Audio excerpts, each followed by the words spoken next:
This is Deus, the most powerful demon king in history. He followed every tradition, obeyed every rule, and memorized every law like fate itself. But in the end, it was not the hero's strength that killed him. It was the very rules and traditions he trusted. He was mocked as he died without dignity. But the fate have other plans. He was surprised to see that he got sent back into the time where he can actually make the change and take revenge on the heroes that once mocked him. The Demon King stood frozen as reality crushed down upon him. The black flames he once revered as the absolute authority of his kingdom failed to even scorch the heroes standing before him. His scales, hardened through years of relentless cultivation, were pierced effortlessly by the hero's blade, which now lay buried deep within his heart. Nothing made sense anymore. He had done everything correctly. He graduated at the top of the Demon King Academy. He memorized the Demon King's standard word for word, followed every rule without deviation, and executed every doctrine to perfection. He built the tower exactly as instructed. He kidnapped royalty because tradition demanded it. He played the role of the mastermind flawlessly, scattering clues and deliberately nurturing heroes instead of killing them prematurely. The standard taught that heroes were livestock. The stronger they became, the richer the harvest would be. And yet, despite following that sacred logic to the letter, he lay bleeding in the dirt. The hero explained it plainly. Kidnapping royalty was never a crime, it was a signal. Towers were not fortresses, but invitations. Weak monsters were tools meant to train heroes. Delayed executions allowed them to grow. Even sparing their lives had only strengthened them further. His tower had never been a symbol of domination.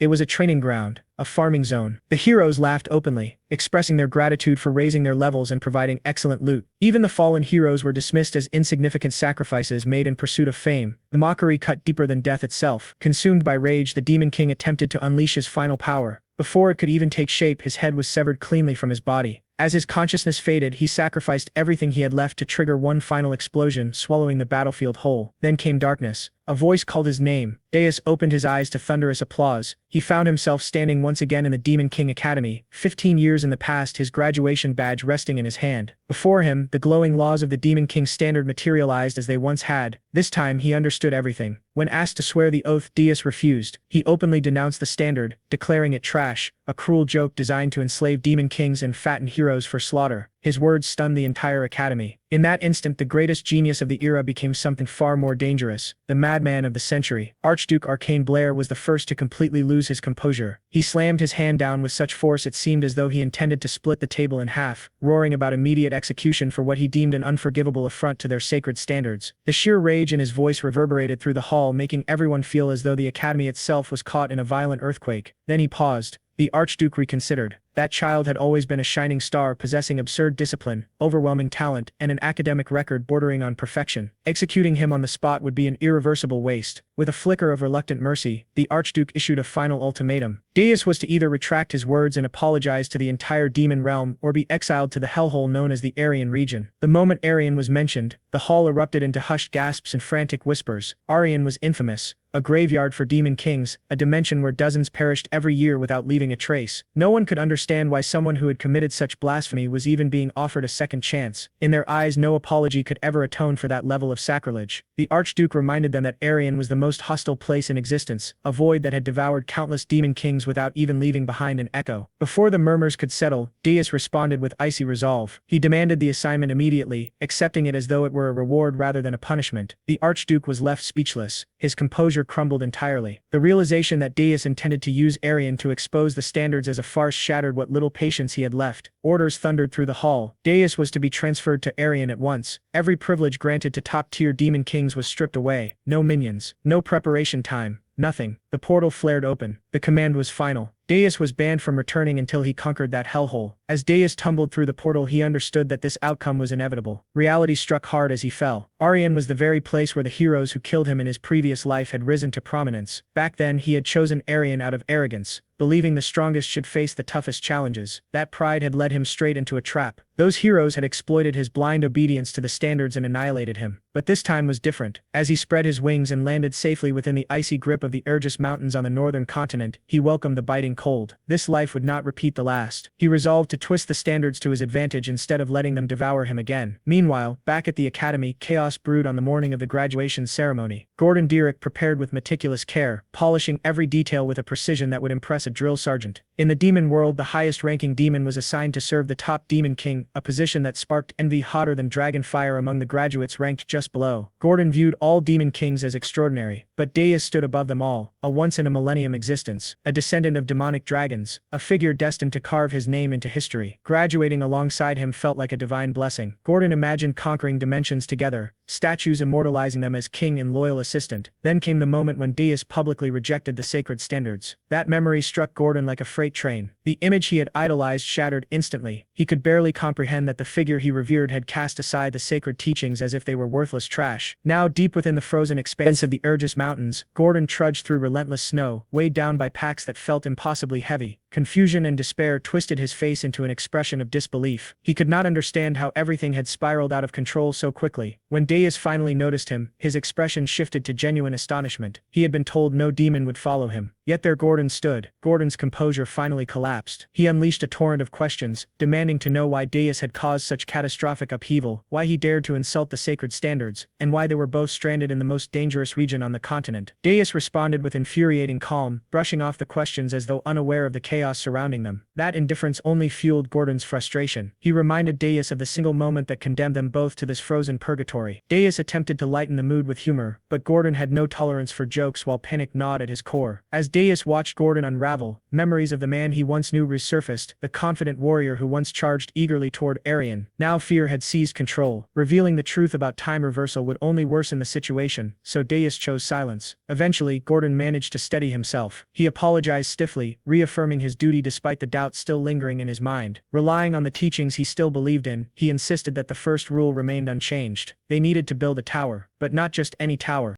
The tower, according to Gordon, needed to be placed in a visible and accessible location, not hidden within a frozen wasteland crawling with monsters. The surrounding mountains were infested with ferocious beasts, making traversal nearly impossible for ordinary beings. He argued that choosing such a location blatantly violated every principle outlined in the Demon King's standards, and insisted they needed to retreat immediately. Desiree rejected the idea outright. Stubborn as an immovable pillar, he declared that the tower would rise exactly where they stood, here and now, and nowhere else. Without further debate, he produced the legendary tower seed and thrust it into the frozen earth. The seed required Demon King blood to awaken, and Gordon's panic surged instantly. He accused Deus of trampling over sacred traditions, but Deus responded with cold finality. He had never sworn allegiance to those standards in the first place. Gordon recoiled as though struck across the face. That rejection of doctrine hit him with crushing force. For demons, the standards were as fundamental as breathing itself. To deny them felt as unnatural as flying without wings, unless one had endured something truly hellish, like death itself. Deus sliced his palm open without hesitation and let his blood drip onto the seed. He asserted that Gordon needed to understand something clearly, that the standards were utterly worthless, especially within Aryan. The seed absorbed the blood and erupted in a blinding red flare as a massive magic circle expanded outward. The tower began identifying its master, Deus of the Black Flame demonic dragon clan. As the revelation unfolded, it shattered the foundations of everything Gordon believed. Deus explained that Aryan swarmed with heroes because they had learned how to manipulate towers, weaponizing the Demon King's standards against demons themselves. That was the reason Demon Kings met their end in this cursed land time and time again. When the tower fully manifested, rising from the snow like a dark and brooding monument, Gordon stared in disbelief. Deus merely remarked that the standards deserved to be renamed, given that they now served humans far better than demons ever had. The interior of the tower was nothing but desolation. Upon entering the first floor, cold stone and suffocating silence greeted them. Gordon inspected the empty space with growing unease. A proper tower should have been overflowing with chambers, traps, and monsters, yet this one felt abandoned, stripped of every luxury a Demon King was supposed to possess. Each level above proved just as barren. By the time they reached the fifth floor, the so-called King's Chamber was as empty as the rest. Gordon reluctantly accepted that the tower's structure was beyond saving, but insisted that the next rule of the standards still needed to be followed. The second requirement demanded the kidnapping of a prince or princess, preferably someone close to the throne, to siphon the strongest emotional energy. Gordon asked for permission to offer his suggestion, and Deus granted it with a nod. Unfurling a map, Gordon pointed toward the kingdom of Corson, the closest realm to the Urgus Mountains. In his assessment, abducting the highest-ranking princess there would send waves of fear and despair through the kingdom, fueling their growth immensely. Deus cut him off before he could continue. He agreed with the kidnapping itself, but revealed that he had already chosen his target. Gordon's excitement spiked at the prospect of accompanying the mission until Deus ordered him to remain behind and guard the tower. Gordon took this as reassurance, convincing himself that his king had finally returned to reason and that the earlier erratic behavior was merely the stress of graduation. That fragile optimism shattered instantly when he learned the chosen target. Instead of Corson's royal princess, Deus had selected Hilderin, the kingdom farthest from the tower. And rather than a high-ranking royal, his target was the 13th princess, a girl with almost no influence and barely any presence at court. With unwavering resolve, Deus launched himself southward, crossing vast lands until he reached a distant castle. He slipped through a window and entered the princess's private chamber without hesitation. The mission felt disturbingly familiar. Yet this time, he moved with a purpose that defied every sacred rule of the demon world. Back at the tower, Gordon's heart pounded as panic set in. His king had chosen the least strategic option possible, the complete opposite of everything the standards demanded. Inside the chamber, the princess stared at Deus in stunned confusion, unsure of who or what had just shattered her quiet night. Deus wasted no time, declaring his identity and intent with unwavering confidence. Instead of terror, she responded with a soft, almost amused laugh. The reaction caught Deus completely off guard. Rather than shrinking back, the princess stood tall, meeting his gaze as though appraising him. Her audacity was baffling. He questioned whether she genuinely understood the danger or simply thought demon kings were some kind of joke. Even so, he bolstered his confidence, certain of his own presence. What he failed to anticipate was her calm acceptance, as though being kidnapped was little more than an inconvenience. That composure sent an inexplicable chill down his spine. He questioned her motives sharply, but she merely shrugged, explaining that she had long suspected something absurd like this might happen to a princess. He warned her not to attempt anything clever, insisting he would not tolerate deception, especially while feeling as though he stood on a fragile bridge above molten lava. She countered calmly, pointing out that she could not have plotted anything when she had no way of knowing he would appear that night. Her reasoning was sound, yet something about it unsettled him. Before he could dwell on it further, she extended her hand and beckoned him to leave. Deus took her hand, and together they soared back toward the tower hidden deep within the Urus Mountains. The moment they landed, Gordon rushed forward, tension radiating from every movement. Deus instructed him to place the princess on the 4th floor rather than throwing her into the dungeon, explaining that her lack of resistance warranted a small measure of leniency. Gordon complied, then requested to discuss an urgent matter. Meanwhile, the princess sat alone on the bare stone floor of the 4th level, quietly remarking to herself that she had truly been kidnapped. Her eyes wandered across the empty chamber, no bedding, no servants, no comforts of any kind. Yet despite everything, a small smile formed on her lips as she concluded that perhaps this situation was not entirely unbearable. At the same time, Gordon presented Deus with an ornate invitation from the Tower of Monsters. It announced a welcome celebration for the newly crowned Demon King. Deus dismissed it as a hollow display of intimidation, a posturing show of power. Under normal circumstances, demon kings would never cooperate, but Aryan's grim reality had forced uneasy alliances. Still, he decided to attend. The stakes had grown too significant to ignore. The Tower of Monsters loomed from within a dense forest. There, Deus came face to face with Draxen, the demon king who had ruled the region for 70 long years. Draxen's first reaction was steeped in contempt. He assessed Deus as though he were nothing more than dust beneath his feet, making his disdain for the newcomer's disregard for tradition unmistakably clear. Deus responded with unbothered defiance, urging him to abandon theatrics and state his purpose. The reason soon surfaced. Draxen revealed that Archduke Arcane had ordered him to monitor Deus closely. Deus retaliated with an unfiltered insult, mocking how even exile to Aryan had failed to extinguish the Archduke's arrogance. The remark ignited Draxen's fury. He attempted to assert dominance by issuing a humiliating command, but Deus did not yield. Instead, he questioned whether Draxen truly understood why he was there. Draxen insisted that Deus had violated sacred traditions. Deus cut him off, pointing out that those same traditions forbade demon kings from killing one another, before slamming his heel down and shattering the floor with a single thunderous strike. The sheer force of the display left Draxen frozen in stunned silence. Only then did Draxen realize far too late that he had gravely misjudged his guest. Scrambling to salvage what had already become a complete disaster, he dragged up the Archduke's orders once more. Orders tangled in the chaotic affair of a kidnapped princess and a report that wasn't even due for another month.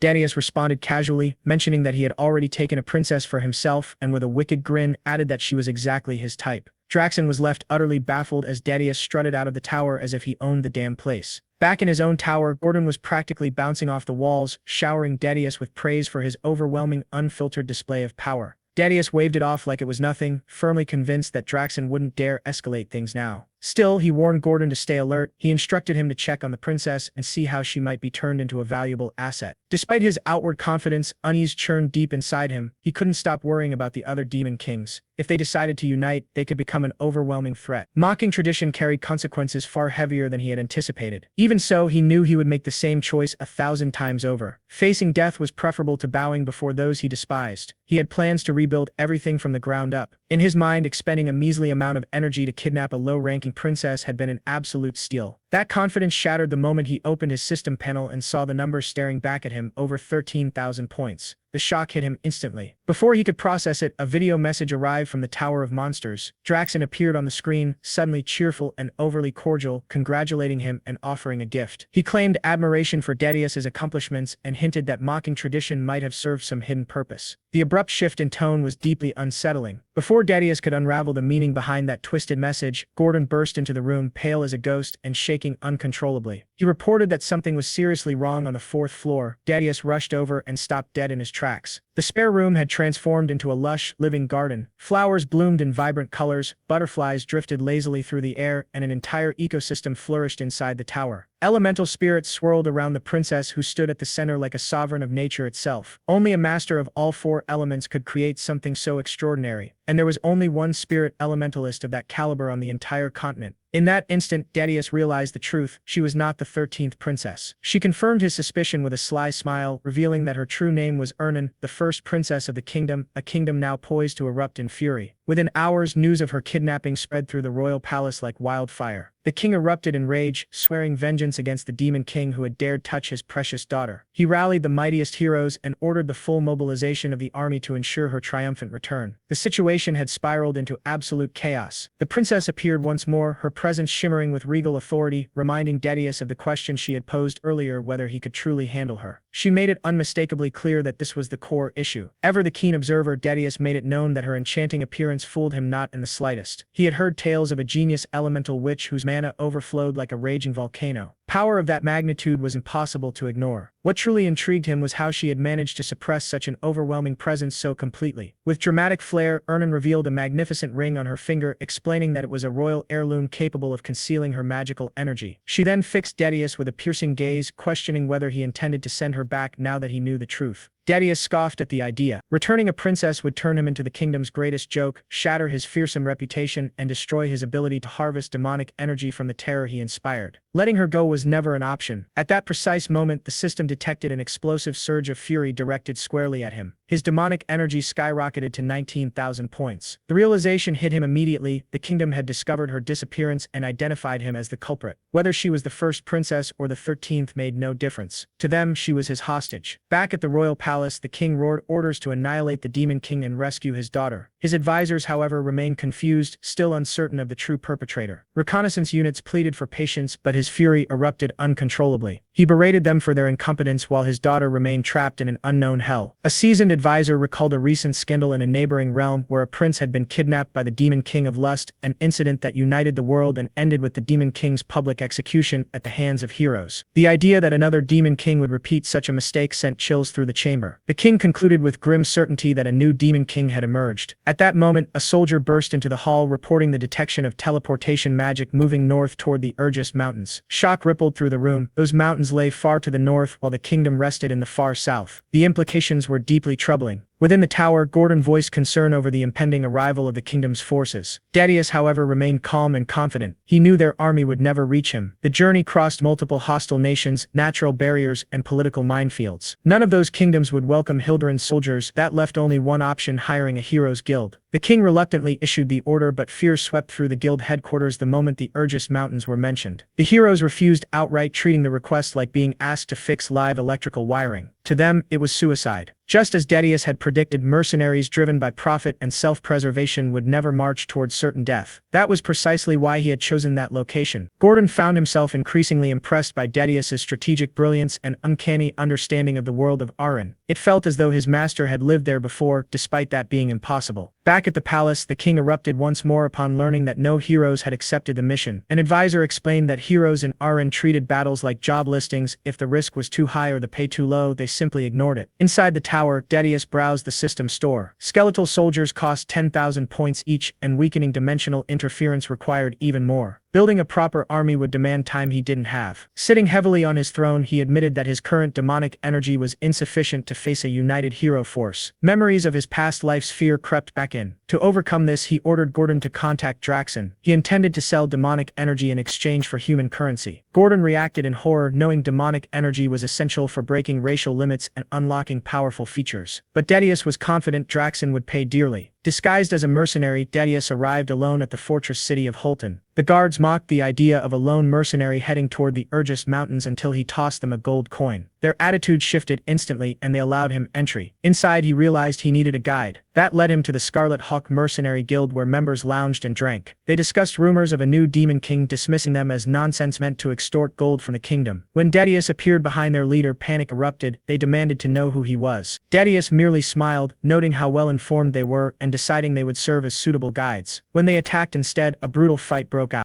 Dias moved with ruthless precision. One mercenary attempted a sneak attack from behind, only for Dias to block it as effortlessly as swatting away a mosquito. When another swung a massive hammer toward him, Dias caught it midair, stunning the attacker in the same way martial arts movie characters freeze when their strongest punch is stopped barehanded. Within moments, crossbows were aimed at him from every direction. Even then, he continued fighting without hesitation. He seized one large mercenary and hurled him into the others, scattering them like bowling pins crashing across the floor. The leader watched in absolute terror, no longer seeing a man, but a monster torn straight from a dark fantasy series. Outside the building, several mercenaries muttered in despair, questioning why the battle still hadn't ended and why exhaustion never seemed to touch their opponent. It felt as though they were trapped in a boss fight against an enemy who simply refused to obey stamina rules. When the rest finally collapsed, Dias approached the trembling leader, his eyes faintly glowing in the shadows. He assured the man that he would survive on the condition that he answered truthfully. Faced with a presence that felt like a final boss looming over him, the leader agreed instantly, begging for mercy without hesitation. Dias demanded the location of the slave market. Shaking uncontrollably, the leader guided him to a massive structure sealed behind a heavy iron gate. Dias quickly noticed that the market dealt exclusively in human slaves. The leader hesitated, uncertain whether this displeased him. Dias asked if there was anything rarer and casually tossed him a heavy bag of gold. Fear vanished in an instant, replaced entirely by greed. The leader's demeanor shifted immediately, like a shopkeeper adjusting his attitude for a wealthy customer, and he led Dias toward a hidden section of the market. As they walked, Dias couldn't help but notice how quickly the man recovered after witnessing his comrades' deaths.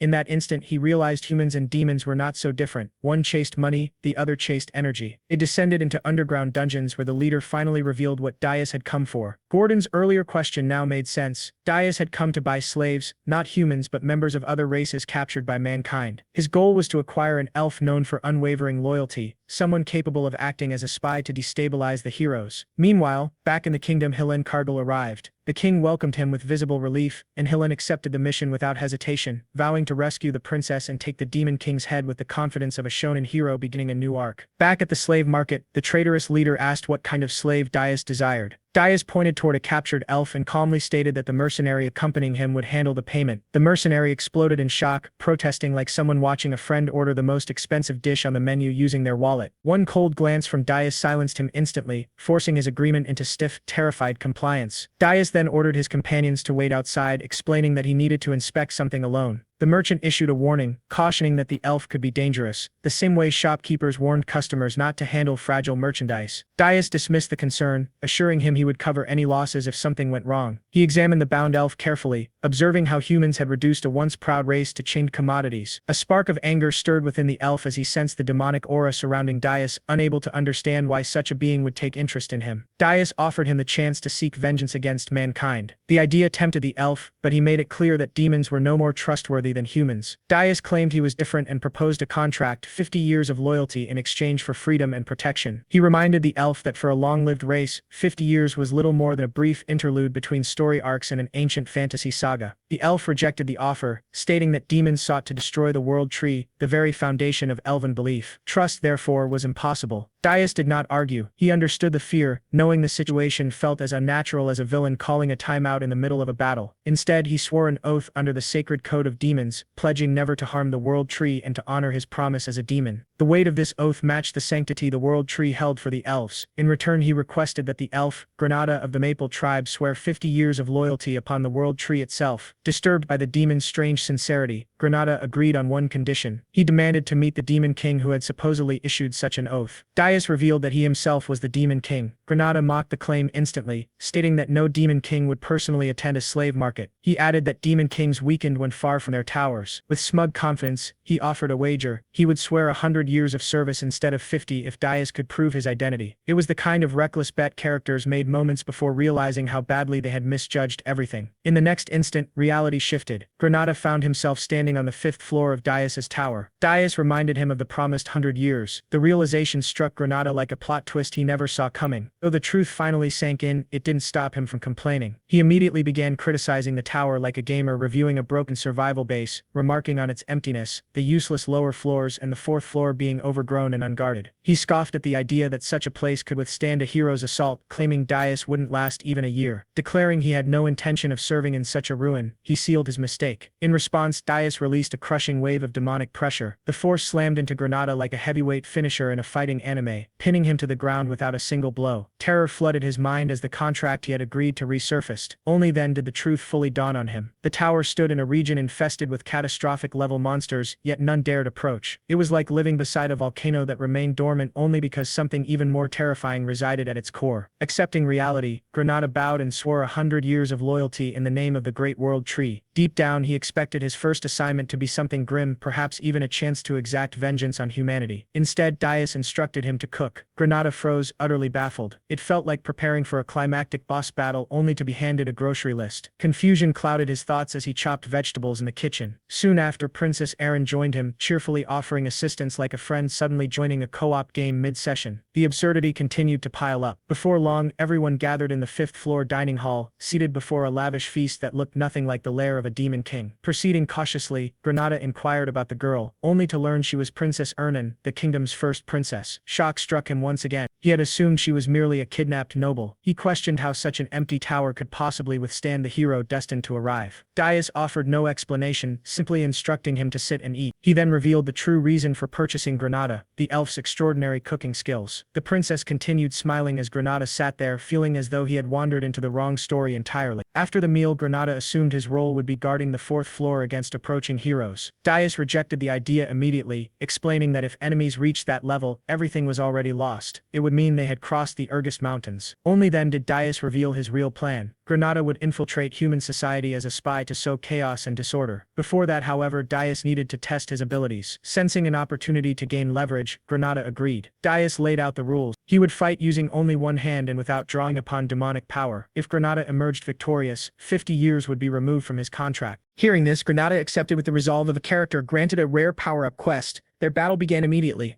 Movements sharp and deliberate. Darius quickly observed that Granada's technique remained refined and precise, untouched by years of enslavement. He even suspected that prolonged exposure to the tower's fourth floor had naturally strengthened the elf's body and magic. Granada unleashed powerful spells, revealing strength far beyond that of ordinary elves. His magic surged with confidence as he warned Darius not to underestimate him. Magically summoned roots erupted from the ground, wrapping tightly around Darius's leg. For a brief moment, Granada believed victory was finally within reach. Then a crushing presence descended, an overwhelming pressure slammed into Granada, a brutal reminder of the being standing before him. His body froze, instincts screaming danger. Darius maintained his promise to restrain his strength, yet the pressure alone made it difficult for Granada to breathe. Before he could respond, the fight ended in an instant. A single decisive strike from Darius dropped him to the ground, ending the battle and proving that the gap between them was far greater than Granada had ever imagined. From there, the story shifted to the city of Horton Walk, home to the Red Hawk mercenaries' headquarters. This time, the mercenaries welcomed Darius with warmth and respect, behaving like employees greeting a once strict boss who had returned with a rare smile. Darius informed them that he intended to hire their services for an entire year.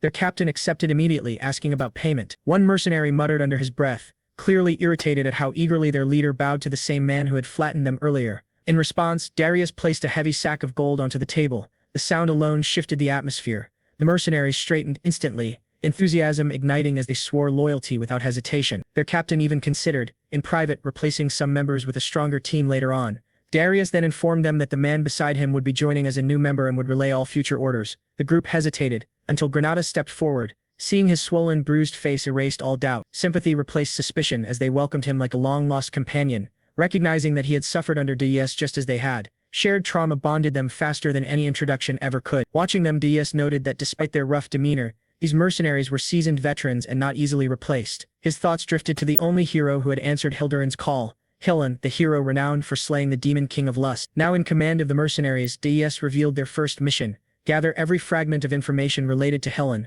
who was currently serving the Hildurin kingdom. The mercenaries stood straighter, determination clear in their eyes. With their assignment set, Darius departed Horton Walk, heading back toward his tower while already planning the next stage of his strategy like a tactician, setting up the next episode's cliffhanger. After assigning Granada to oversee the investigation, Darius decided it was finally time to strengthen himself. All demonic energy points that could have been used to reinforce the tower or empower himself had already been spent. leaving only one remaining option. His thoughts turned to the soul flower, a rare mana crystal formed over years of absorbing untouched natural energy. Consuming one could grant immense power. He believed the Urgus Mountains were the ideal place to search. Fierce mana storms and dangerous monsters had kept humans away for centuries, preserving the land in its natural state. While soul flowers couldn't compare to pure demonic energy, they were far better than having nothing. When he shared his plan, Gordon warned that searching for one was like hunting a needle in a mountain-sized haystack, and that monsters would attack the moment they sensed weakness. Deus explained that monsters weren't the real issue. The true challenge was locating the flowers without advanced mana detection. Their discussion was interrupted by a soft knock. Princess Ernam peeked in, a small blue slime bouncing happily atop her head like a living accessory. Both Deus and Gordon flinched at the sight. With a shy smile, she admitted she had never expected to be allowed beyond the palace walls and was grateful she had come. Before she could continue, Deus lifted her up, instructed her to hold on and launched them into the sky. They shot upward at breathtaking speed. From above, Ernam gazed down in awe, seeing the world like a first-time traveler staring out an airplane window. The sunrise, the clouds, the open land, everything felt unreal. Her thoughts drifted back to life in the palace, where every day felt identical. Training magic, studying history, repeating routines without variation. She had never imagined anything different. Yet soaring above the Urgus Mountains made her feel as though she had stepped into someone else's adventure. Deus ignored her reverie and reminded her of the task at hand. She asked him to use her name, since they would be together often. He agreed but warned her not to forget her responsibility. Failure to locate the soul flowers would result in punishment. She immediately apologized and summoned her water and wind spirits to begin the search. Deus expected the process to take time, but he knew her method far surpassed wandering blindly. Suddenly, Ernam cried out, claiming she had found something. Deus descended rapidly and saw monsters clustered around a glowing flower. Massive creatures emerged from the shadows. Deus identified them as a demonic race that had strayed from the demon realm long ago. As their king, he ordered them to step aside and leave the flower untouched. Their hatred for humankind burned intensely, and they declared their intent to kill him instead. Deus released a cold laugh. Gordon had been right. Expecting reason for monsters was pointless. He incinerated them without hesitation. The creatures fought back with desperate ferocity, defending what they believed was theirs. Their screams blended with the roar of spreading flames. When one commanded the others to attack the weakest and pointed toward Ernam, they charged in a frenzy. Deus annihilated them with a single burst of fire. Ernam remained calm, recalling how even ogres could fall through coordination. Yet these monsters never even reached her. Deus unleashed a massive surge of demonic energy that erased everything around them. When the smoke cleared, only Deus remained standing. Ernam stared at him in open amazement, eyes shining with excitement. He remarked dryly that humans only understood power once they witnessed it firsthand. That was when she noticed a ruby-colored spiritual flower buried in the snow, radiating pure ice and water mana. He warned her not to grow greedy. If she found more, she would be rewarded. She searched until exhaustion claimed her, but found nothing else. Back at the tower, Darius reflected on her true identity as Hildurin's first princess. Saving her once had felt like a mistake,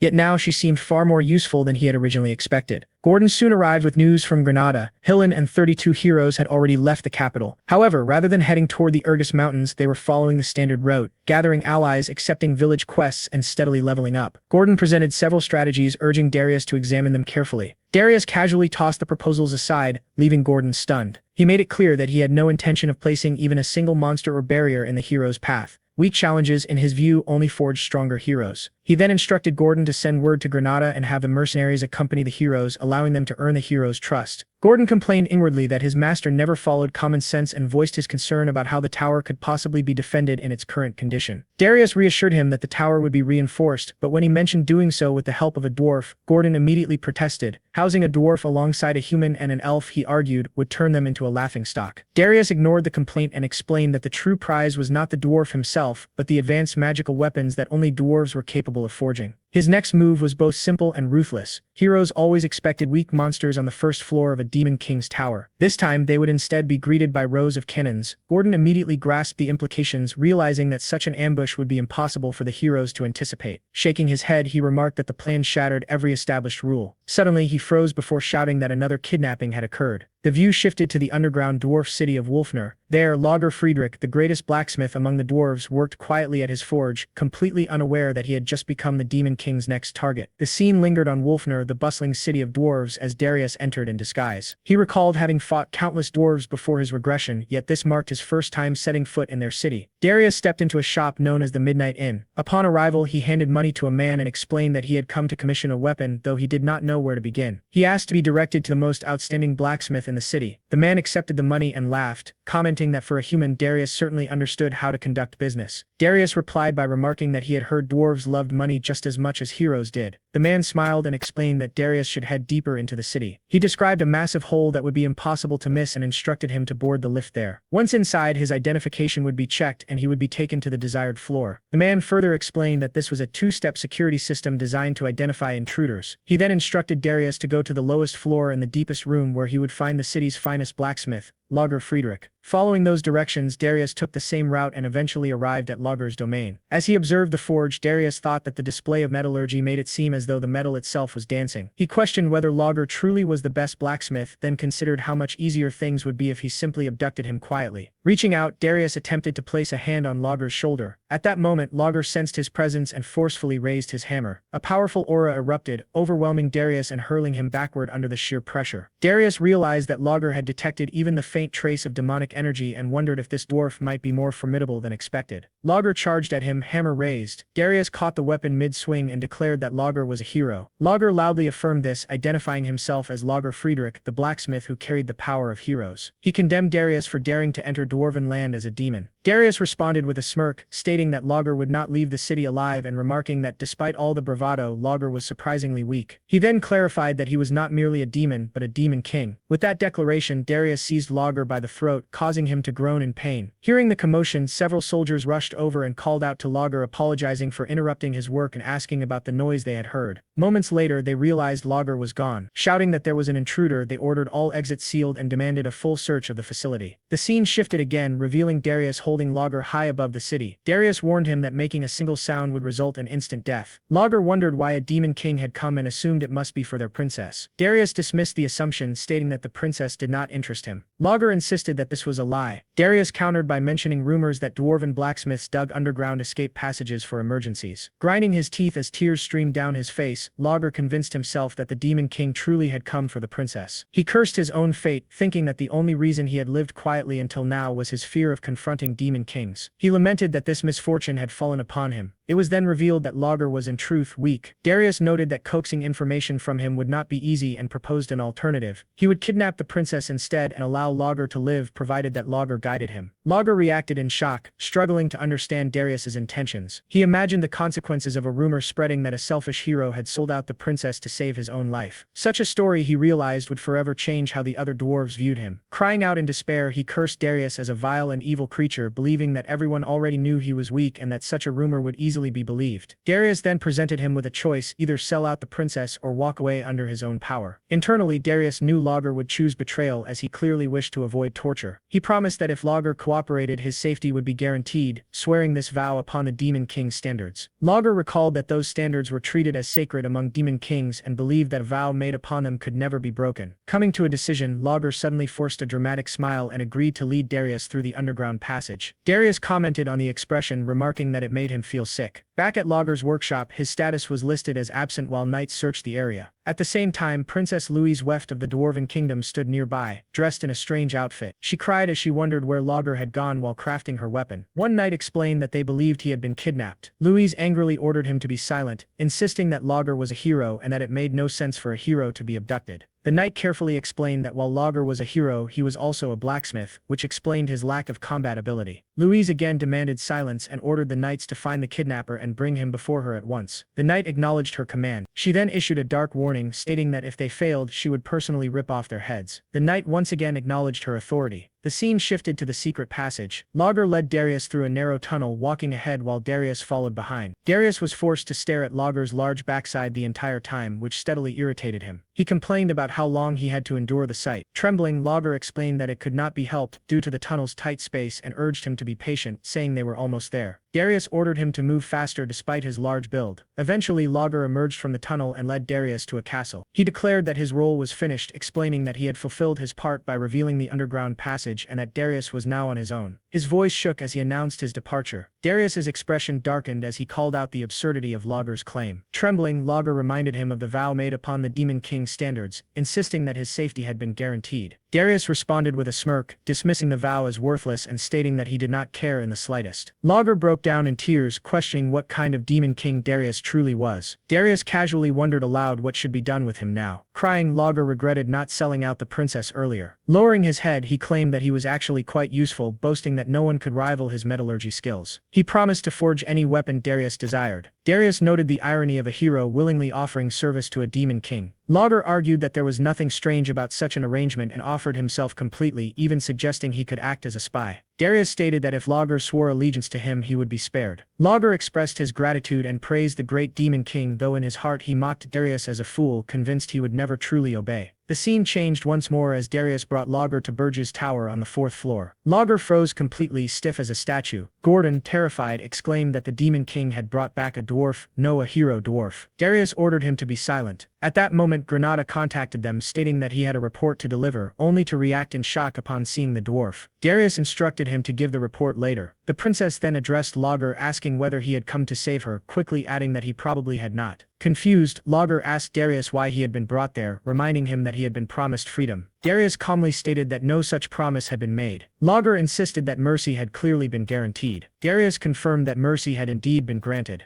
Lager was still alive. The scene returned to the station where preparations for the hero's journey were underway. A holographic communication link shimmered into existence as Granada finally delivered his report with steady composure, explaining that rumors were spreading rapidly among the heroes.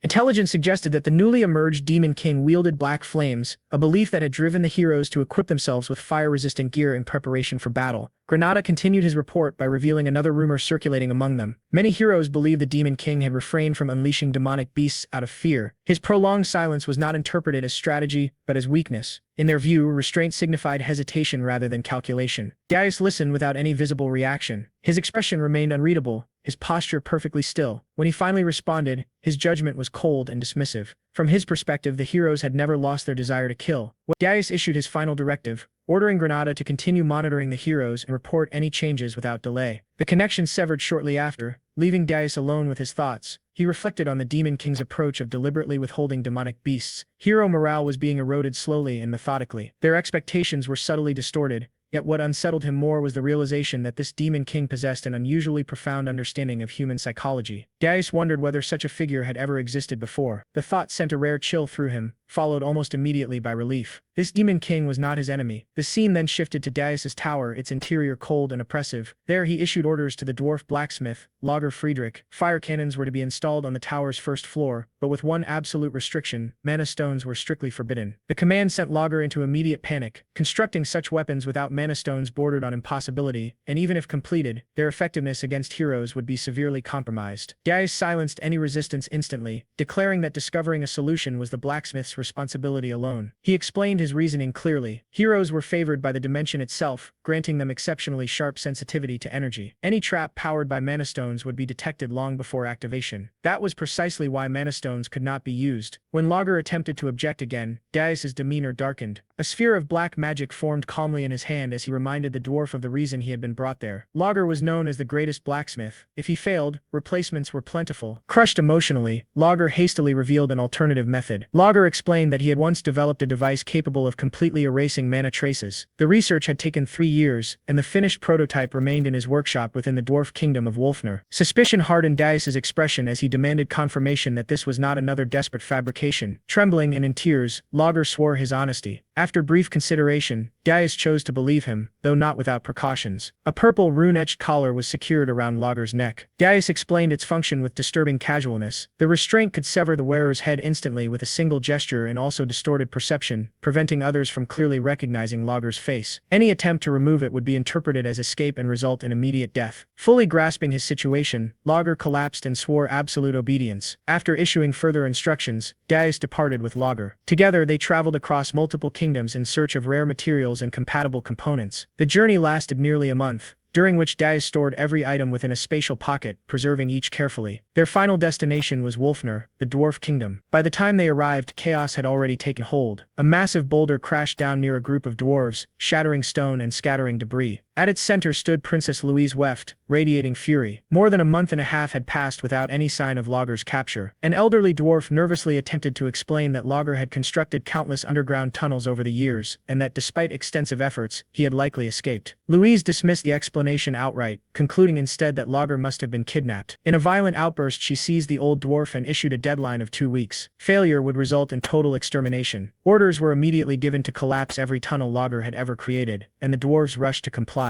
As the soldiers dispersed, a concealed section of the wall behind Louise shifted silently. One of Logger's secret tunnels opened. She sensed the disturbance instantly and turned. Although the interference mask prevented facial recognition, the tunnel itself was unmistakable. Only Logger could have known of it. Frozen in fear, Logger revealed himself unintentionally. Louise's rage erupted. A golden aura burst violently around her as she accused him of fleeing to avoid forging her weapon. Logger's frantic attempts to explain only fueled her fury. Declaring absolute authority, she claimed ownership over him and condemned him to lifelong servitude. As she prepared to strike, a violent force detonated between them. Louise was hurled backward, crashing into the ground before regaining her stance effortlessly. Dust filled the chamber, and when it cleared, Darius stepped forward calmly, ordering Logger to retrieve the equipment at once. Unable to identify him due to the interference, Louise demanded his identity. Darius introduced himself simply as the master of the blacksmith she had been abusing. Enraged, Louise launched herself into the air. Their fists collided at terrifying speed, shockwaves tearing through the chamber. The exchange resembled a clash between monsters rather than mortals. Louise caught one of Darius's strikes midair with sheer strength and countered with a brutal blow that sent him crashing into the ceiling. She turned back toward Logger, only for Darius to reappear instantly and slam her into the ground. The battle escalated rapidly. Darius recognized her without hesitation. Louise was the second daughter of Princess Weft, a being of exceptional power even before her growth had fully matured. Allowing her to develop further would turn her into a severe threat. Eliminating her now was the logical choice, but doing so would require releasing his full demonic power. As the battle raged on, Logger frantically dismantled a massive mana phantom machine designed to erase and conceal mana traces. Darius pressed him relentlessly, warning that his survival depended on completing the task within a minute. Louise's power surged even higher. Darius calculated how long he could continue without revealing his true strength. Logger finally shouted that the dismantling was complete. Seizing the opening, Darius delivered a devastating kick to Louise's chest, smashing her into the ground in a massive explosion. Without hesitation, he opened his subspace pocket and ordered Logger to move. Louise rose from the dust, initially dismissive, until she realized that Darius, Logger, and the machine had vanished. Her soldiers arrived moments later. She mocked their slowness before issuing orders for immediate pursuit. Then she stopped. Every tunnel had collapsed. Grinding her teeth, Louise finally understood the truth. Logger had never intended to return. Within the first floor of Burge's tower, the Demon King Darius stood before a colossal magical apparatus. Behind him, Princess Ernan of the Hilderan Kingdom stared in disbelief. Nearby, Logger, now acting as his devoted subordinate, examined the reinforced framework. Darius acknowledged the report and ordered activation. Demonic energy surged from his body as the device roared to life. A translucent system interface appeared before him, requesting synchronization. Without hesitation, Darius authorized it. The process completed instantly.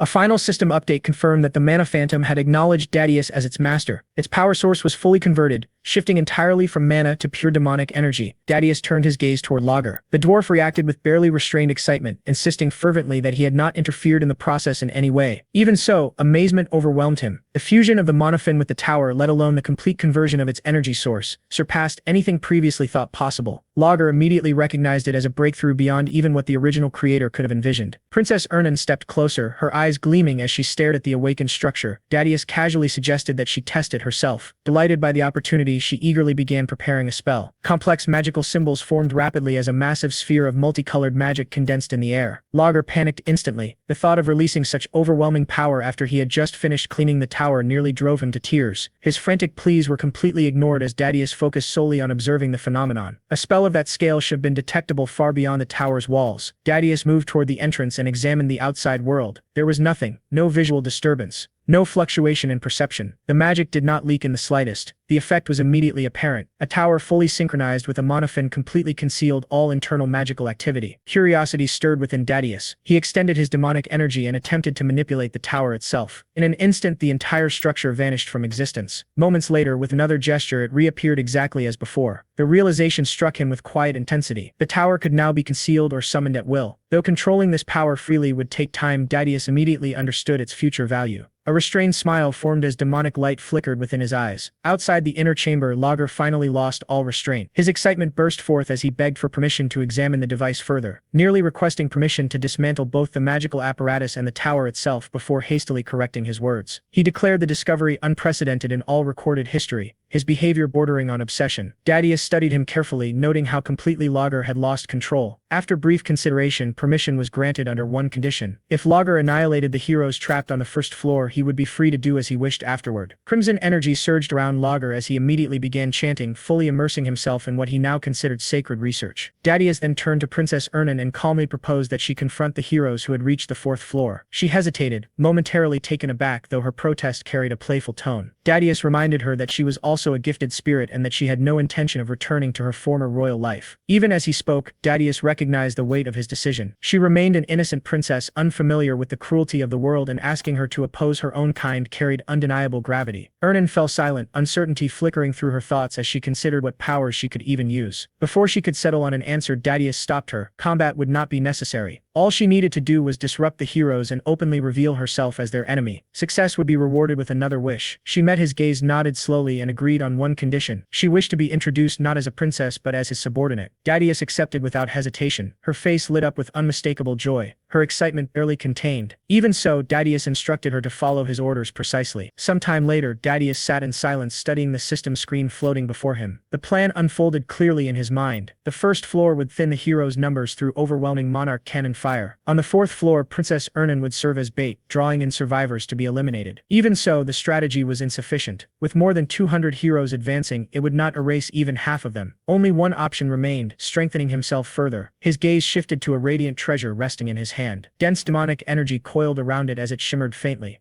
Elsewhere, Princess Ernan stood within a land of endless snow and biting cold. After several failed attempts, uncertainty lingered between them. Their earlier success now felt less like certainty and more like coincidence. Suddenly, a towering figure appeared before them. Dadius reacted instantly, dark energy gathering around his raised arm. The interruption irritated him. The massive figure bowed deeply, identifying himself as Krutu of the Blue Forest tribe. He and his people sought the Demon King's protection. The gathered tribe fell to their knees, confessing that their ancestors were once demons who had betrayed the demon realm. Bearing that original sin, they now sought redemption through service. Dadius regarded them coldly, immediately recognizing their true intent. They desired power. His gaze sharpened as he noted that their affinity for demonic energy far exceeded their reliance on spirit blossoms. At a silent command, a sealed box was opened. Inside rested a grim lotus encased in frost. Dadius recognized it instantly, understanding why it had eluded him until now. He acknowledged their foresight and their ability to negotiate, unusual traits for a tribe renowned for brute strength. After brief consideration, Dadius accepted only one. A demonic sigil embedded itself into Krutu's body. Overwhelming power surged across the frozen land as his form twisted and transformed, transcending into a true demon. Krutu knelt in absolute submission, offering his life and loyalty. The rest of the tribe followed without hesitation. The scene shifted once more to Urgis Mountain Tower. Power surged throughout the structure. Outside, an orc legion assembled in disciplined ranks. On the first floor, Lager stood ready alongside 60 monocannons. Dadius reviewed the battlefield one final time. Every piece was positioned exactly as planned. The tower was secured. Princess Ernan awaited her role on the fourth floor. Everything was ready. His dark eyes hardened as he focused on the approaching enemy. He would repay the humiliation of his previous life. Elsewhere, the heroes gazed upward at the towering mountain before them. Urgis Mountain loomed like a silent challenge as they advanced with a single purpose: to slay the Demon King. The heroes' preparation base stood behind them as a magnificent city, a place where countless legends were said to begin. Within its grand central hall, a lavish banquet filled the space with light and sound. The celebration honored the heroes on the eve of their final march. Laughter echoed beneath towering ceilings as music flowed freely and glasses clinked together. Warriors, nobles, knights, mages, mercenaries, and merchants gathered as one, indulging in triumph and anticipation. Among them, a young hero clad in polished armor stood beside the elderly Lord Castellan. The lord regarded him warmly, remarking that someone with such achievements carried himself with remarkable humility. The hero expressed gratitude for the generosity of the host and the banquet prepared in their honor. Lord Castellan, in turn, spoke of his pride in witnessing a journey destined to be etched into history. After a brief pause, he proposed that the hero Lord Hillen address the assembled crowd. Hillen hesitated, visibly uncomfortable with the attention. Yet the lord pressed on, noting that such words would raise morale before the march. With no graceful way to refuse, Hillen reluctantly agreed. Seizing the moment, Lord Castellan announced to the hall that Hillen wished to speak. The noise gradually faded as all eyes turned toward him. Hillen stepped forward, gathering himself as calm replaced his hesitation. Facing the assembled crowd, he acknowledged every group present, from nobles and knights to mercenaries and merchants alike. He declared that their long expedition had finally reached its decisive moment.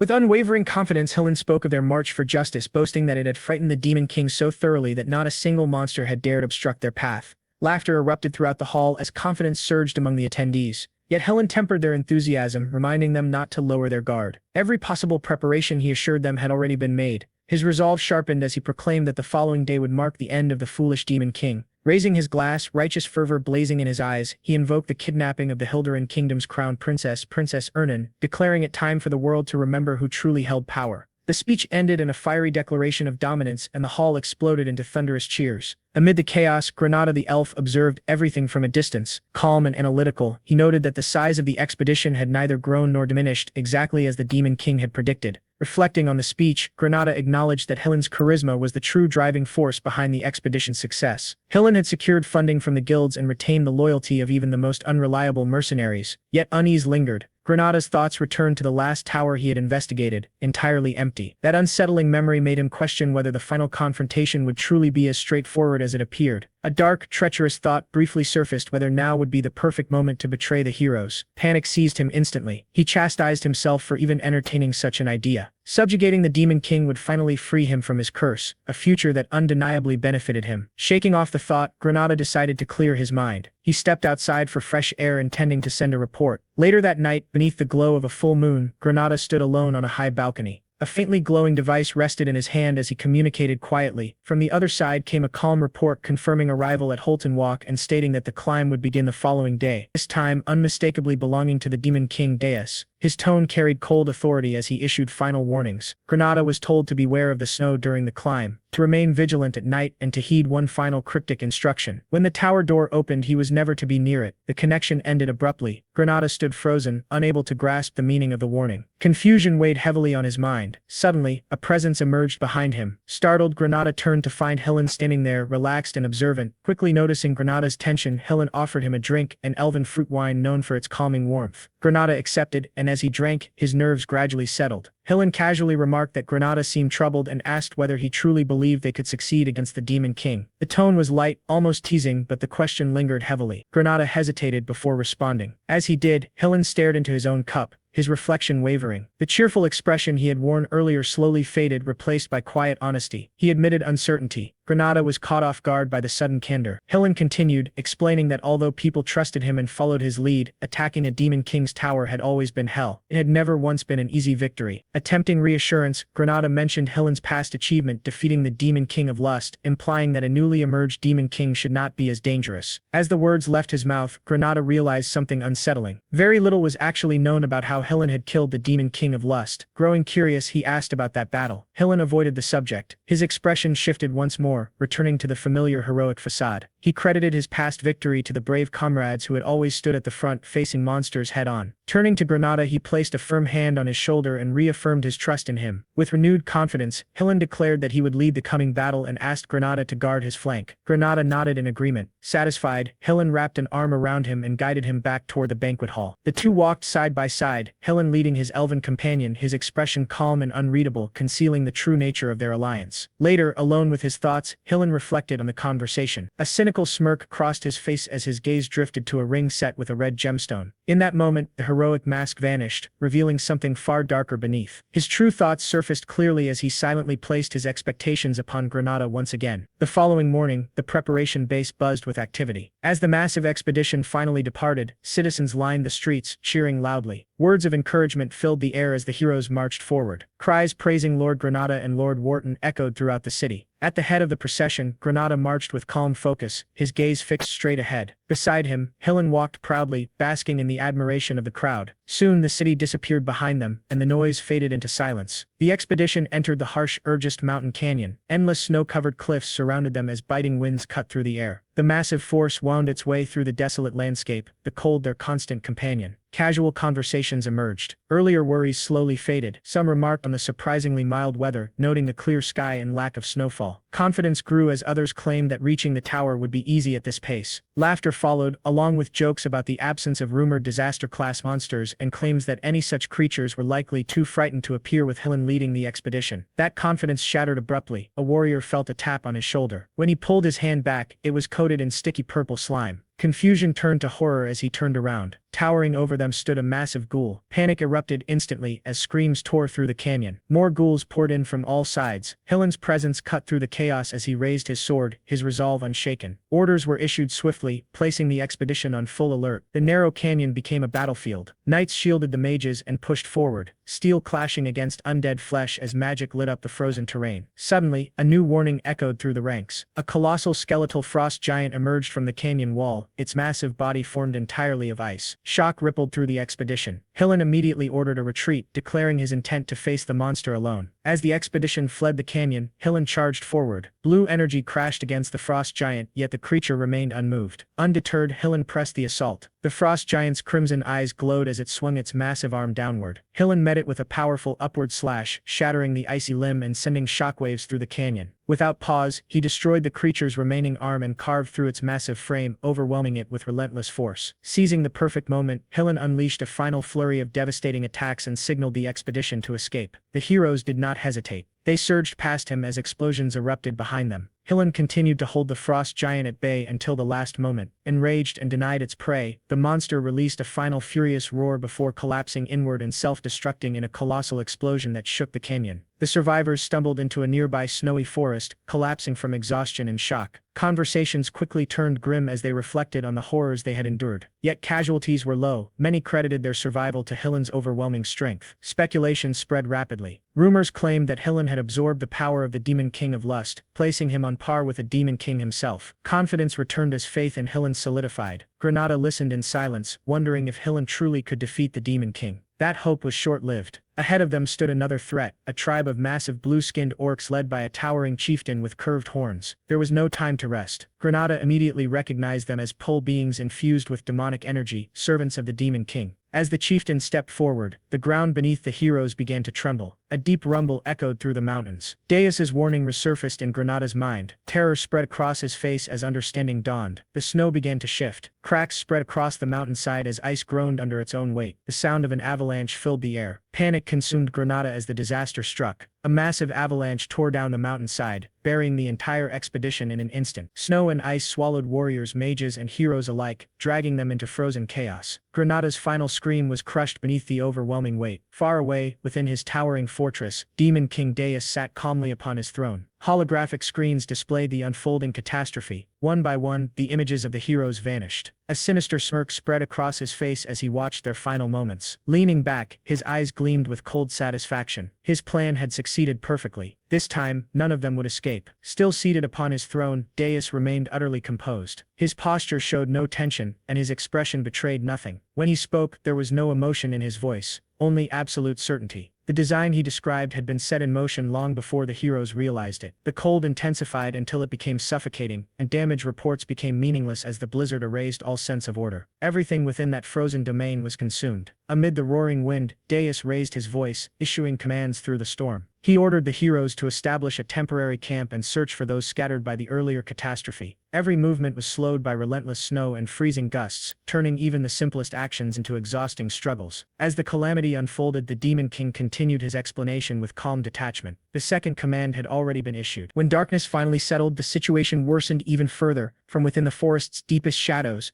ghoul-type monsters emerged, their forms blending almost perfectly with the snow. Massive forest beasts followed soon after, each heavy step shaking the frozen ground beneath the heroes' feet. One of them froze in place as recognition struck. Realizing that orc monsters had appeared once again, weapons were drawn at once, and the heroes tightened their formation, preparing themselves for yet another battle. From a distance, Granada ground his teeth together. Frustration warped his expression as he mentally cursed the Demon King's recklessness. Events were escalating far faster than anticipated, spiraling well beyond the limits of calculated warfare. At last, the Demon King himself acted. A grim smile spread across his face as he advanced without hesitation. Avalanche by day and monsters by night, the cycle was merciless and unending. Long before the heroes could fully comprehend the true nature of the trap, exhaustion would begin to eat away at both their bodies and their minds. Their collapse was no longer a possibility. It was inevitable. 3 days passed in what felt like a never-ending nightmare. A constant struggle balanced precariously between survival and death. By the time the heroes reached the highest summit of the Urgis Mountains, the toll was undeniable. Their movements had slowed, their breathing had grown heavy, and their strength was visibly depleted. One night, confusion spread when someone quietly pointed out that the Demon King's tower was nowhere to be seen. The realization rippled through the group like a shockwave, freezing them in disbelief.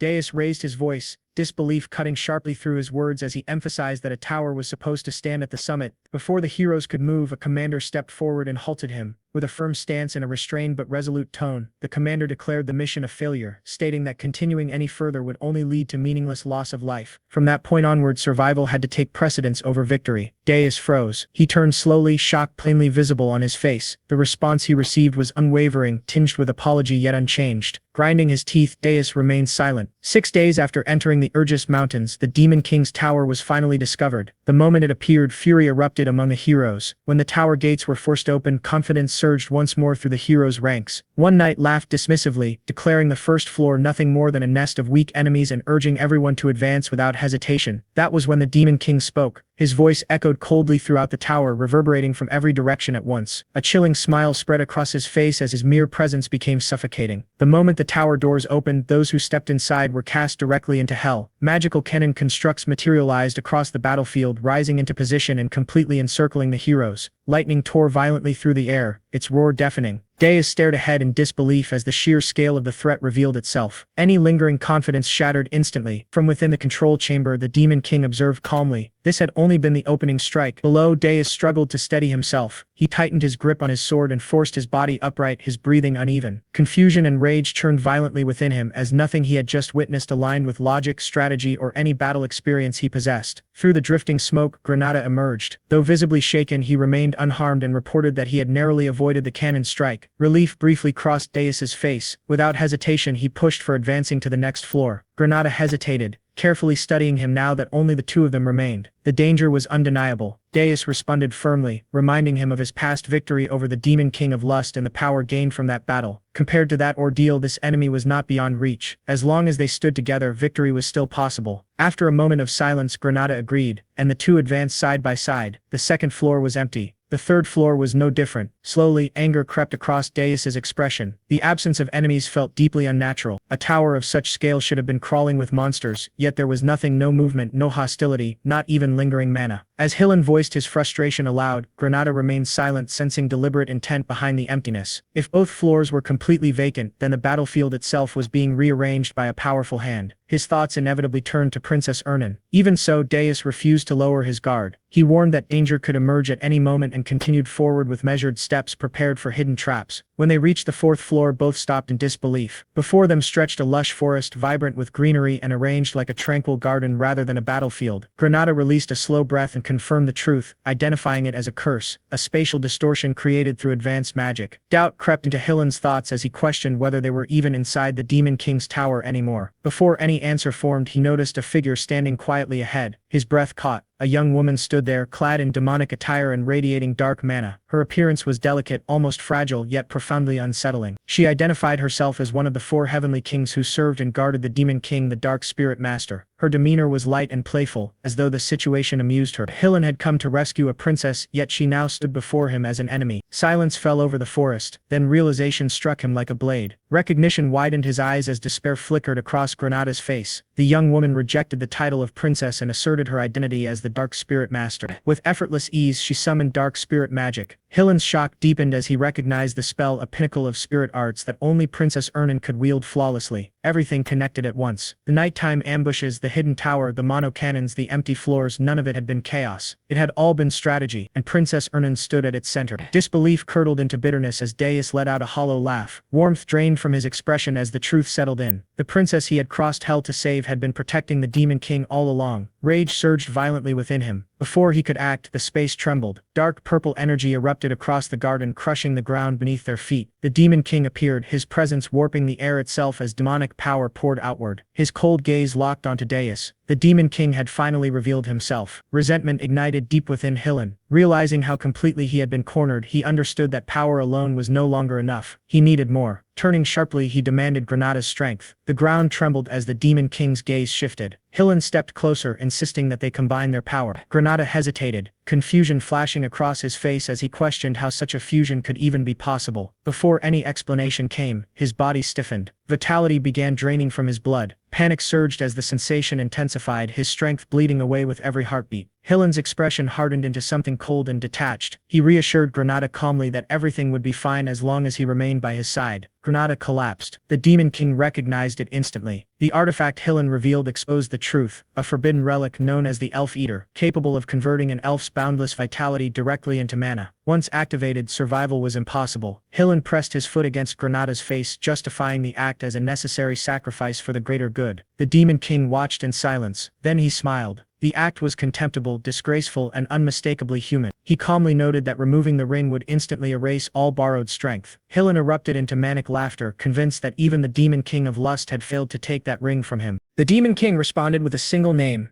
Gordon. In the next instant, Deus's expression twisted in shock as searing pain tore through his body and blood sprayed into the air. He had sensed nothing, no presence, no mana fluctuation, no warning whatsoever. His hand went slack, strength draining away instantly. Standing behind him was Gordon, the Demon King's loyal servant. His blade was already lowered, as though the strike had been nothing more than a trivial inconvenience. Before Deus could recover, Gordon struck again, sending him crashing violently across the ground. He lay there staring upward in disbelief. In that moment, Deus fully understood the threat before him. Gordon was a high-ranking demon. Even with the artifact's power coursing through him, Deus had been utterly overwhelmed. Then pressure descended. The Demon King appeared behind him, gripping his shoulder with effortless strength. Crimson light burned within his eyes as a faint, amused laugh escaped him. Escape was impossible. Deus attempted to move, but his body refused to respond. Only then did the truth become clear to him. Space itself had become a cage. Before him loomed a massive wolf-shaped presence, an ancient ruler whose authority had once dominated the entire continent. Understanding settled into Deus's eyes. There was nowhere left to flee. Dark energy gathered around the Demon King, swirling violently as the ground cracked beneath its weight. His voice carried a chilling calm as he declared that the moment had come to reveal what a true Demon King truly was. The rumbling intensified. Deus's eyes widened in pure shock as oppressive energy spread across the battlefield, whispering destruction into every corner of the world. After Deus landed a devastating strike, Hillen remained sprawled on the ground, half dead yet still alive. Even after defeating him, Deus acknowledged that Hillen's power and strength were remarkable, as surviving such a brutal attack was no small feat. Deus then issued a cold order for Gordon to bind Hillen's hands and throw him into prison. He further instructed that the other humans who had collapsed outside the door be locked up as well. Gordon accepted the commands without hesitation and moved immediately to carry them out. Granada, by contrast, was in terrible condition. His body resembled a white skeleton, and he groaned in pain, claiming that he could already see the afterlife. Deus praised his efforts and mockingly rewarded him before using Spirit Blossom on him. In an instant, Granada was completely healed. He stood frozen in shock, stunned by the sudden recovery. Deus then applied Spirit Blossom to the princess as well. Watching this unfold, Granada quietly wondered whether Deus had healed him in the exact same manner. Soon after, the dwarf cried out in excitement. Deus acknowledged his hard work and granted him permission to dismantle the tower. The dwarf reacted with overwhelming joy, celebrating loudly and expressing boundless gratitude toward the Demon King. With everything settled, Deus instructed everyone to return to their duties and restore and maintain the floors they had been assigned. After delivering his final orders, he departed the area. As the situation calmed, Granada reflected on everything he had witnessed. Even after such a fierce battle, the Demon King appeared completely unharmed, a sight that only reinforced his fearsome reputation. The princess, however, seemed lost in thought. When Granada asked what troubled her, she brushed it aside, claiming it was nothing. Still, she quietly remarked that the Demon King appeared tired. The scene shifted to Deus alone. Away from everyone's eyes, he lay exhausted on the floor, teeth clenched as he admitted to himself how close the battle had truly been. He reminded himself that a Demon King could never afford to show weakness. Inwardly, he cursed Hillen, acknowledging just how dangerous that human truly was. Deus reflected on what it meant to face one of the 10 stars, the 10 strongest heroes on the continent. He recognized that while Hillen was among them, he was considered one of the weaker members. He admitted that he had barely used any demonic energy points to strengthen himself in this life, partly because he lacked sufficient resources. He knew with certainty that if Hillen had been in perfect condition, victory would not have been possible. Instead, his plan had gradually worn Hillen down, provoked him, and pushed him into a state of panic. As events unfolded, Hillen's field of view narrowed, exposing a clear opening. That single mistake allowed Deus's all-out strike to land successfully. For now, Deus considered it a perfect victory, even if it fell short of the usual standards expected of a Demon King. He realized that something unprecedented had occurred. He had successfully altered fate itself. That realization filled him with resolve. He believed believed that he could change the future and finally take revenge on the heroes who had once destroyed him. As the tension faded from the battlefield, the scene transitioned to the Holton Walk press conference hall. Chaos reigned as people argued loudly among themselves. Reporters accused officials of spreading nonsense, openly mocking the claim that the heroes had simply given up because they could not find the tower. Investors raged with fury, demanding accountability and pressing to know who was responsible for the failure. Amid the uproar, one man insisted that the mission had not yet failed. He claimed there was still hope, emphasizing that Sir Hillen Cargill and the great heroes had not given up. According to him, they were still searching for the Demon King's tower and needed only a little more time. The king erupted in anger, cursing Hillen Cargill for his arrogance and failure. He raged that Hillen had spoken boldly yet delivered nothing. He declared that if Hillen failed to rescue his princess, execution would follow without mercy. The princess, burning with frustration, attempted to speak about the hero's journey, but the king cut her off completely. He showed no interest in explanations and ordered that lodger be found immediately. Around them, whispers spread rapidly. Some claimed that Sir Hillen had never returned. Others insisted that he was already dead. As these rumors spread, news of the new Demon King traveled swiftly across the continent. The story became twisted and exaggerated with each retelling. The world sank into deep sorrow. Because of this widespread despair, the tower's demonic energy points accumulated at an alarming rate. The scene then shifted to the Heroes Guild headquarters, where a tense conference was underway. The other heroes questioned Hero Wharton relentlessly, demanding to know whether there was even the slightest falsehood in his report. Wharton swore on his name that everything he had said was the truth. An elder hero responded coldly, stating that the situation was extremely serious. However, since the identity of the new Demon King remained unknown, he insisted that caution was essential. He reminded everyone that Hillen Cargill was one of the 10 stars and could not be defeated easily. A decision was reached to wait 10 more days for any news of Hillen. If nothing was heard after that period, then all heroes across the continent, 4,728 in total, would launch a full-scale assault to eliminate the new Demon King. From there, the scene moved underground to Burgess Tower Prison, where Hillen was being held captive. Dais arrived and observed him, noting that Hillen was already awake and remarking on his exceptional recovery speed. Hillen immediately stated that if he was being kept alive, Dais must want something from him and demanded that he get straight to the point. Dais responded with a smirk, clearly pleased by Hillen's willingness to talk. He made his offer clear, instructing Hillen to become his vassal. Hillen was stunned, completely caught off guard by the proposal. Dais then placed a bag filled with gold coins in front of him. He explained that a hero's journey required an enormous amount of money, covering food for hundreds, security, lodging, membership fees, armor, weapons, and even top-grade consumables. Normally, these expenses were paid through investments from merchant groups and nobles. He explained that when a Demon King was defeated, heroes' lives were transformed, but when they failed, they were buried under crushing debt. That was the fate of heroes who relied on investments. This time, all investments had been focused on a single individual, the captain of the hero party, Hillen Cargill himself. Hillen silently acknowledged the truth. Even if he escaped, he would be branded a failed hero and forced to live in hiding for the rest of his life, endlessly hunted by debt. He questioned how Dais knew all of this. At that moment, Granada stepped forward and revealed that he had been the one who told him. Hillen shouted Granada's name in rage, accusing him of betrayal. Granada fired back just as fiercely, calling Hillen a scammer and reminding him of what had been done to him. He declared that he had been on Dais's side from the very beginning. Dais then revealed the real reason for Hillen's failure. He stated calmly that there had never been a Demon King like him before. Still, something about Dais's confidence unsettled him deeply. Dais laughed and revealed Armani's orb in his hand. He pointed out that if one of the strongest heroes secretly interfered with human plans, the question became whether humanity could truly succeed at all. He explained that the orb was a magical tool used to monitor his subordinates. Once it entered the body, it would instantly attach itself to the brain.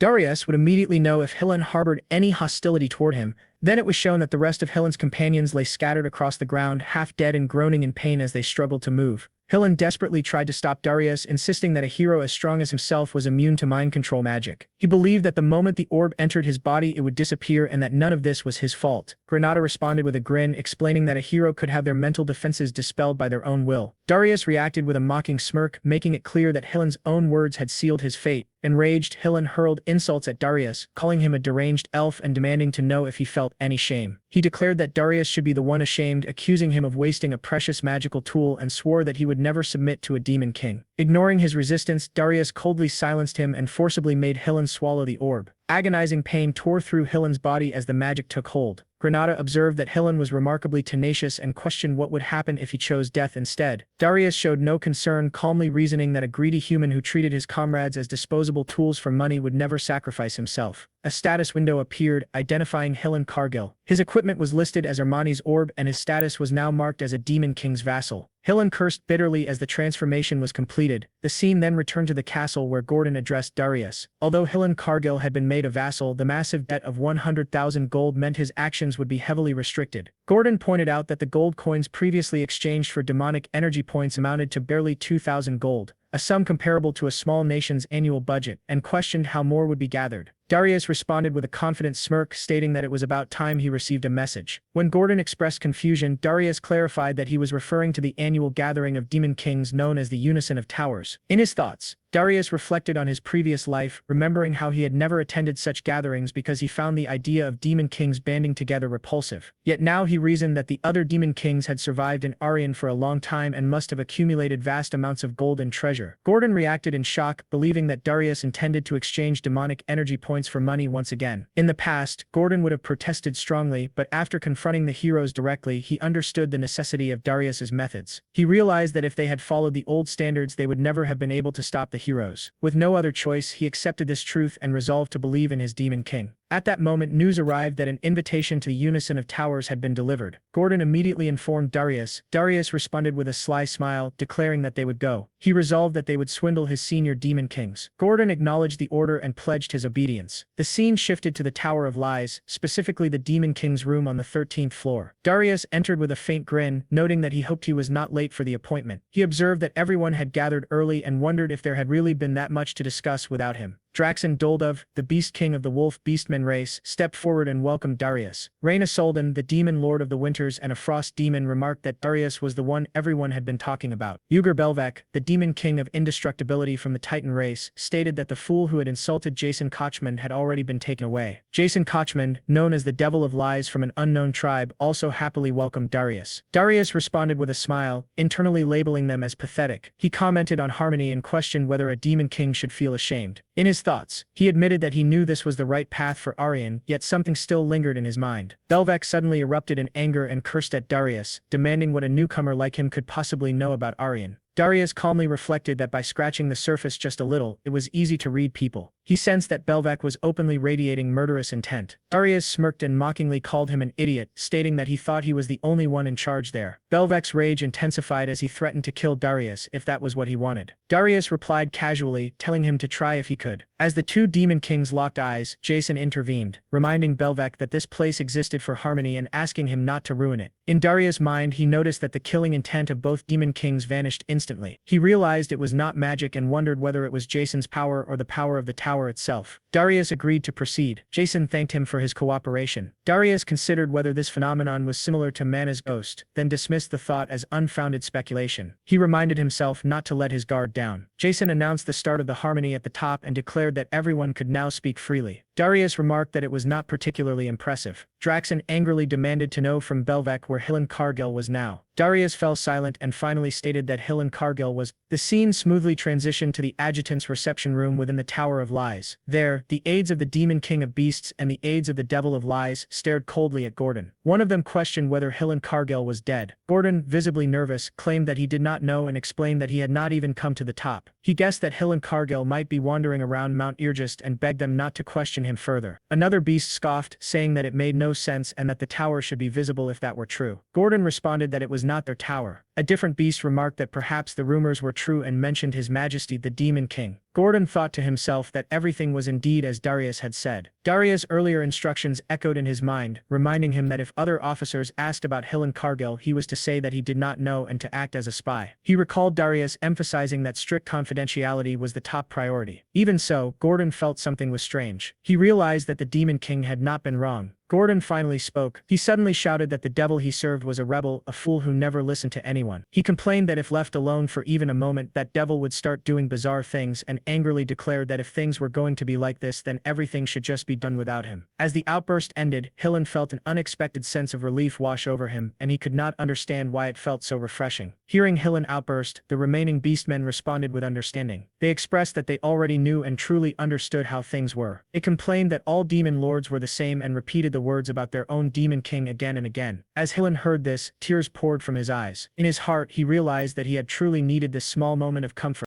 The scene transitioned smoothly back to the Tower of Lies. Belvec stared at Dais in disbelief, questioning whether Dais genuinely expected him to accept the situation as it was. Dais responded calmly, affirming that this was indeed exactly what he expected. Belvec erupted in anger. He pointed out that Hill and Cargill had not even arrived yet and accused Dais of not even building the tower on top of the mountain. His frustration reached its peak as he shouted about the tower being 82% complete, demanding to know who Dais thought he was fooling with such nonsense. Jason chimed in, remarking that the situation remained unchanged with warriors still targeting the tower. He questioned why Burji Dais had abandoned his own tower just to come here. Mockery dripped from his words as he referred to Dais as a demon king who had lost his tower and sarcastically recalled the lessons from the Demon King Academy, calling him the best leader ever with clear irony. Dais dismissed the concern outright, stating that there was nothing to worry about because he would personally protect his own tower. Internally, he admitted that something had been bothering him for some time, particularly the Devil of Lies. When Jason attempted to continue in the same mocking tone, Dais cut him off, signaling that there was no need for further commentary. Draxen, clearly irritated, questioned whether Dais truly believed that Grand Duke Arcane would ignore this situation. Dais replied flatly that it did not matter what that old woman said. Draxen silently acknowledged that Dais was without question extremely stubborn. Dais reflected inwardly that even if he confronted them directly, there would be no way to confirm anything. For now, his doubts were sufficiently settled. He concluded that avoiding unnecessary trouble was better than being caught and reminded himself of their real objective. The top priority was collecting 100,000 gold. After that, the conversation among the demon lords continued. Burji Dais appeared far more active in the discussion than expected. As Dais observed the exchange, he realized that even among demon kings a clear hierarchy existed. The Demon King of Lies stood firmly at the top tier. Dais carefully observed and gathered information, paying close attention to which demon king seemed particularly desperate for magic points. In the midst of his observations, Reyna suddenly cast a cold gaze toward Dais, leaving him momentarily confused. The scene shifted to the balcony on the 13th floor of the Tower of Lies. Reyna stood there alone. Dais approached her and asked what was going on. Reyna explained that it was not a secretive matter. After hearing the rumors, she had simply wanted to speak with him privately. Dais was surprised that Reyna specifically wanted to talk to him. Reyna turned toward him and confirmed it directly. She stated that she agreed with some of his opinions. Dais was visibly shocked and wondered whether Reyna had ever said anything like this to him in his previous life. Reyna clarified that he should not misunderstand her intentions. She explained that she did not hate orthodoxy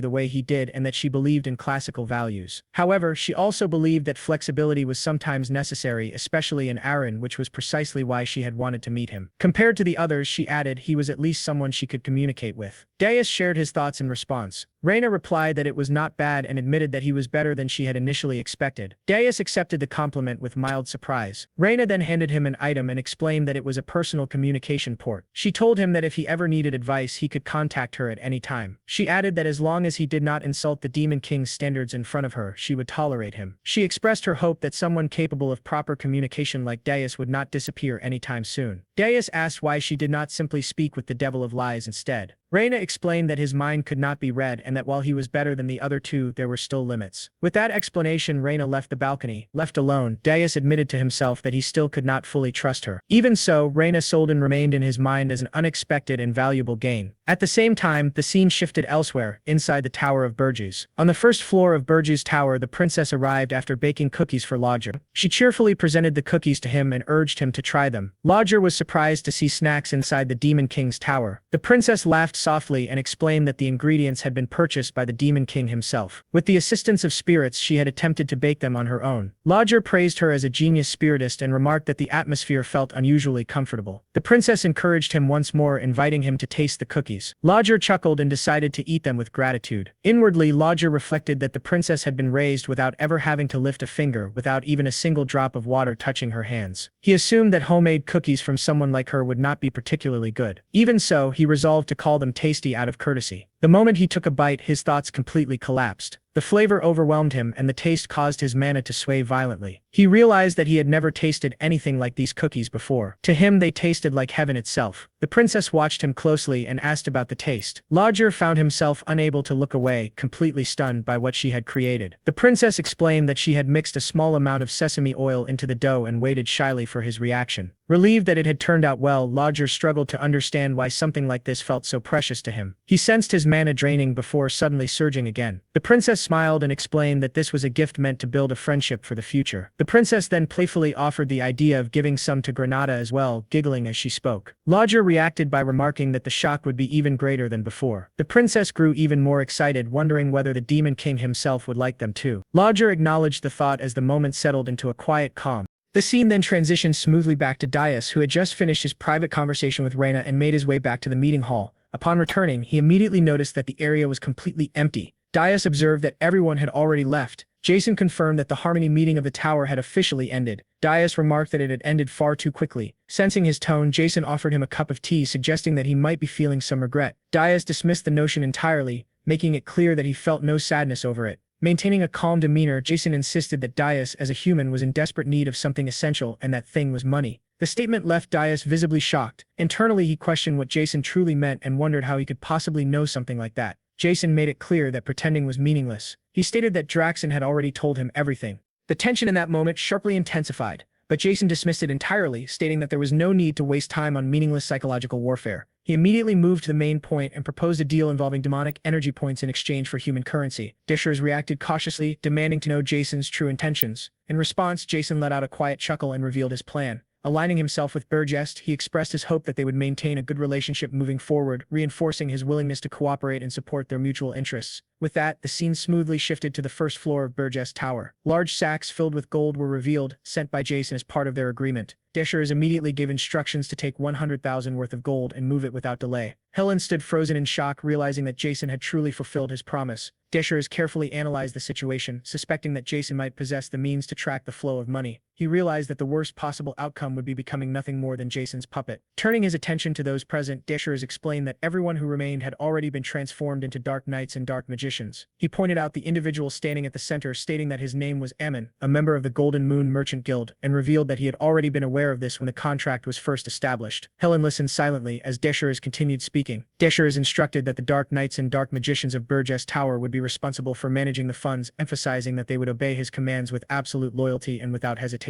At the same time, the dark knights and dark magicians who had been forced into binding contracts by Dishers were filled with deep resentment. Within their hearts, they silently pleaded for Helen to save them from their current fate. Dishers then stated that the situation was not a complete failure, since everyone was still alive and a debt could still be repaid. From this, the implication arose that they might be able to return to their roles as heroes in the near future. Helen responded with a smirk, suggesting that they should make it work as partners. Dishers' expression immediately darkened. In the next instant, he pressed the orb in his hand, activating the linked orb embedded within Helen's brain. A wave of unbearable agony surged through Helen's body, forcing him to collapse onto the ground. Dishers coldly corrected him, declaring that their relationship was not one of partnership but one of master and slave. The dark knights and dark magicians felt a grim sense of satisfaction, believing that Helen deserved such treatment. Still trembling in pain, Helen forced out a weak remark, attempting to mask his suffering by saying that he had not realized Dishers took pleasure in such cruel games. Dishers showed no reaction to his words and emotionlessly ordered everyone to disperse and carry out their assigned tasks. As the scene progressed, the princess appeared and handed Helen a letter. She instructed him to deliver it to her sister. Helen realized that she was referring to Elena, the 13th princess of Hilderin, and responded by acknowledging her request and accepting the task. Later on, Gordon voiced his concern to Deus. He clarified that it was not a matter of distrusting the Demon King, but rather doubt about whether the hero would truly follow orders properly. Deus responded by explaining that Hilan Cargill was not a simple materialist who only sought money. He noted that although it might not seem obvious at first glance, the vulgar greed typical of humans who only chase wealth was not present in Hilan. At the same time, Deus admitted that Hilan was not especially noble either. He concluded that Hilan Cargill did not seek honor, but popularity. Deus observed that Hilan was aggressive in everything he did because he wanted to stand out. He added that if Hilan controlled himself well using the Armani orb, there would be no better spy than him. Gordon reflected silently, realizing that Deus had studied humans to this extent. He felt that he could no longer remain idle. Deus then smirked and imagined the outcome. He stated that if a hero acting as a subordinate of the Demon King were to destroy human society from within, it would be a sight worth seeing. Gordon immediately agreed and affirmed his loyalty to the Demon King. At that moment, a knock echoed at the door, leaving both of them briefly confused. The scene then revealed the princess entering the room. Carrying a plate of cookies, she offered them cookies in a calm and casual manner. Deus took the plate from her, and commented that she had been coming in and out of the hall room whenever she pleased lately. He warned that if he disliked it, he would send her to the underground prison for an entire month. The princess responded confidently, insisting that he try them first. Deus looked at the cookies, and remarked that they were nothing more than a simple human dessert. As Deus took a bite of the cookie, his expression changed instantly. He was visibly shocked by the taste and reacted to the unfamiliar flavor. The princess watched closely and thought to herself that he had reacted, wondering if he liked her cookies, just like others did. A faint sweat appeared on Deus's face as he smirked and acknowledged it. He remarked that for a human dessert, it was decent. The princess was stunned internally, realizing that he had withstood it. Deus then pointed out that medicinal herbs had been mixed into the cookie. He noted that the flavor was dangerous. The princess openly admitted it, saying she knew he would notice immediately. Deus connected her action to the reward he had previously given her, and concluded that she clearly wanted something specific in return. The princess chuckled and confirmed that this was indeed the case. Deus remained silent, his confusion obvious. The narration then shifted forward in time. After arriving at Molten Walk, they immediately departed for Hilderan through the teleport circle, and Granada restored discipline soon after. The scene moved to the Scarlet Hawk mercenaries' headquarters, where all of Granada's subordinates returned beaten and battered. Granada, burning with anger, questioned how they had all fled during the first avalanche and left their captain behind. He accused them of abandoning him over something they did not even bother to face. One mercenary, his face swollen and tearful, tried to explain. He insisted it was not like that, and begged Granada to listen. He described Era Ergust as a place where even heroes had fallen and questioned how mid-rank mercenaries like them were supposed to endure it. He claimed they had no other choice if they wanted to survive. Granada responded with fury, beating the man as he shouted that survival did not justify abandoning their captain. Just then someone called out to Granada, causing him to turn around. Standing before him was a blonde-haired female knight. She introduced herself as Kaid, declaring that she was a hero. She explained that due to unavoidable circumstances, she had been unable to join the hero's expedition from the beginning, but had now come to seize the opportunity to participate. Despite her late arrival, she asked for permission to join the hero's expedition. Granada responded with visible confusion, questioning her reason for coming, and expressing his disbelief at seeing a hero appear in that place. At the same time, some of Granada's subordinates, already intoxicated and enjoying themselves, began joking around. They pointed out that Kaid had been the one who paid for their drinks, while their captain was absent, and casually suggested continuing to drink more. Granada immediately silenced them by striking them again, and ordering them to be quiet. He then acknowledged Kaid's generosity in paying for their drinks, but informed her that the hero's expedition had already ended. Hearing this, Kaid was left visibly stunned. Granada continued explaining, stating that Hillen Cargill and the others had already departed from Holton Walk. Kaid reacted with shock and disbelief. Unable to accept the situation, she apologized for her bold request and asked him to tell her everything that had happened, expressing her desire to hear about the expedition's failure. Internally, Granada resolved that he would only reveal the information that the Demon King had permitted him to share. The scene then shifted to the two of them sitting together inside a restaurant. Granada began recounting the events in detail, explaining everything that had transpired. After listening carefully, Kaid handed him several gold coins, while showing clear disbelief. She realized that the Demon King's tower had not actually been located at the summit. With that realization, she concluded that there was no longer any reason for her to remain there. She expressed her gratitude to Granada for taking the time to share the information with her, and stated that the gold was a gift in appreciation of his help. After conveying her thanks, she stood up and left. After her departure, Granada's subordinates spoke dismissively, describing her as an inexperienced hero who lacked understanding of the world. They remarked that it would not be surprising if she were eventually betrayed. He then silently watched the knights as they departed, carefully observing everything that had taken place. The scene shifted to Holt Walk. Inside a quiet and deserted alley, Kaid arrived and announced that it was time to return, explaining that the princess's fiancé was waiting. In response, the princess firmly rejected the suggestion, expressing her refusal to return and declaring her determination to live as a hero instead. Granada secretly observed the entire exchange from his hiding place. Driven purely by curiosity, Granada noticed the shadowy figures moving silently as they walked. Their faces were concealed behind masks, making it impossible to read their expressions. He realized that the hero in question was actually the princess herself. He understood that matters concerning the kingdom were not something he should interfere with. At that moment, a knight suddenly appeared and stopped Granada, pressing a sword against his throat. Granada immediately began sweating as fear and tension overtook him. The knight demanded that he reveal his identity, accusing him of spying. The knight further pointed out that Granada was using suspicious magic. Panicking internally, Granada realized that the item in his possession was a magical artifact given to him by the Demon King. He understood that if he were captured, his identity as the Demon King's subordinate would inevitably be exposed. The knight's expression grew colder and more menacing as he concluded that Granada was a spy from another realm. With that judgment, the knight declared his intention to execute him. Overwhelmed by fear, Granada thought of the Demon King. He realized that he had chosen the wrong place to hide. His thoughts raced frantically as he struggled to determine what action he should take next. Granada was suddenly spotted by a knight, and the instant their eyes met, he immediately turned and ran. He sprinted toward the palace entrance, as loud shouts erupted behind him. The knights raised their voices in alarm, shouting that an assassin had appeared, their cries echoing throughout the area, as they warned each other not to let him escape. Shock spread rapidly as the possibility that he might truly be an assassin became real. However, the knights did not hesitate. They urgently instructed the princess to step back, quickly surrounding her, and forming a protective barrier with their bodies. Granada panicked internally, realizing that hesitation would only lead to his capture or death. Even if his identity were exposed at this moment, he had no other choice. At that instant, the knights released a barrage of arrows toward him, pushing the situation beyond the point of return. Just as the arrows flew toward him, the Demon King suddenly appeared. He casually remarked that he had been wondering why things were taking so long. In the next instant, the arrows aimed at Granada shattered in midair, effortlessly destroyed by the Demon King's overwhelming power. Granada was left completely stunned by what he had just witnessed. Unable to fully comprehend the scene before him, Granada watched as the Demon King spread his wings and rose into the air. A flame of magic calmly formed in the Demon King's hand as he casually commented that Granada must have been wasting time playing around in a place like that. The Demon King dismissed the entire matter lightly, casually remarking that there was no need to make such a fuss over wounds that could heal easily. Hearing this dismissive attitude, Granada reacted with visible frustration, expressing through his tone and demeanor that he was taking the situation far more seriously. Panic spread among the knights as they shouted in unison, reacting as if an unimaginable enemy had descended upon them.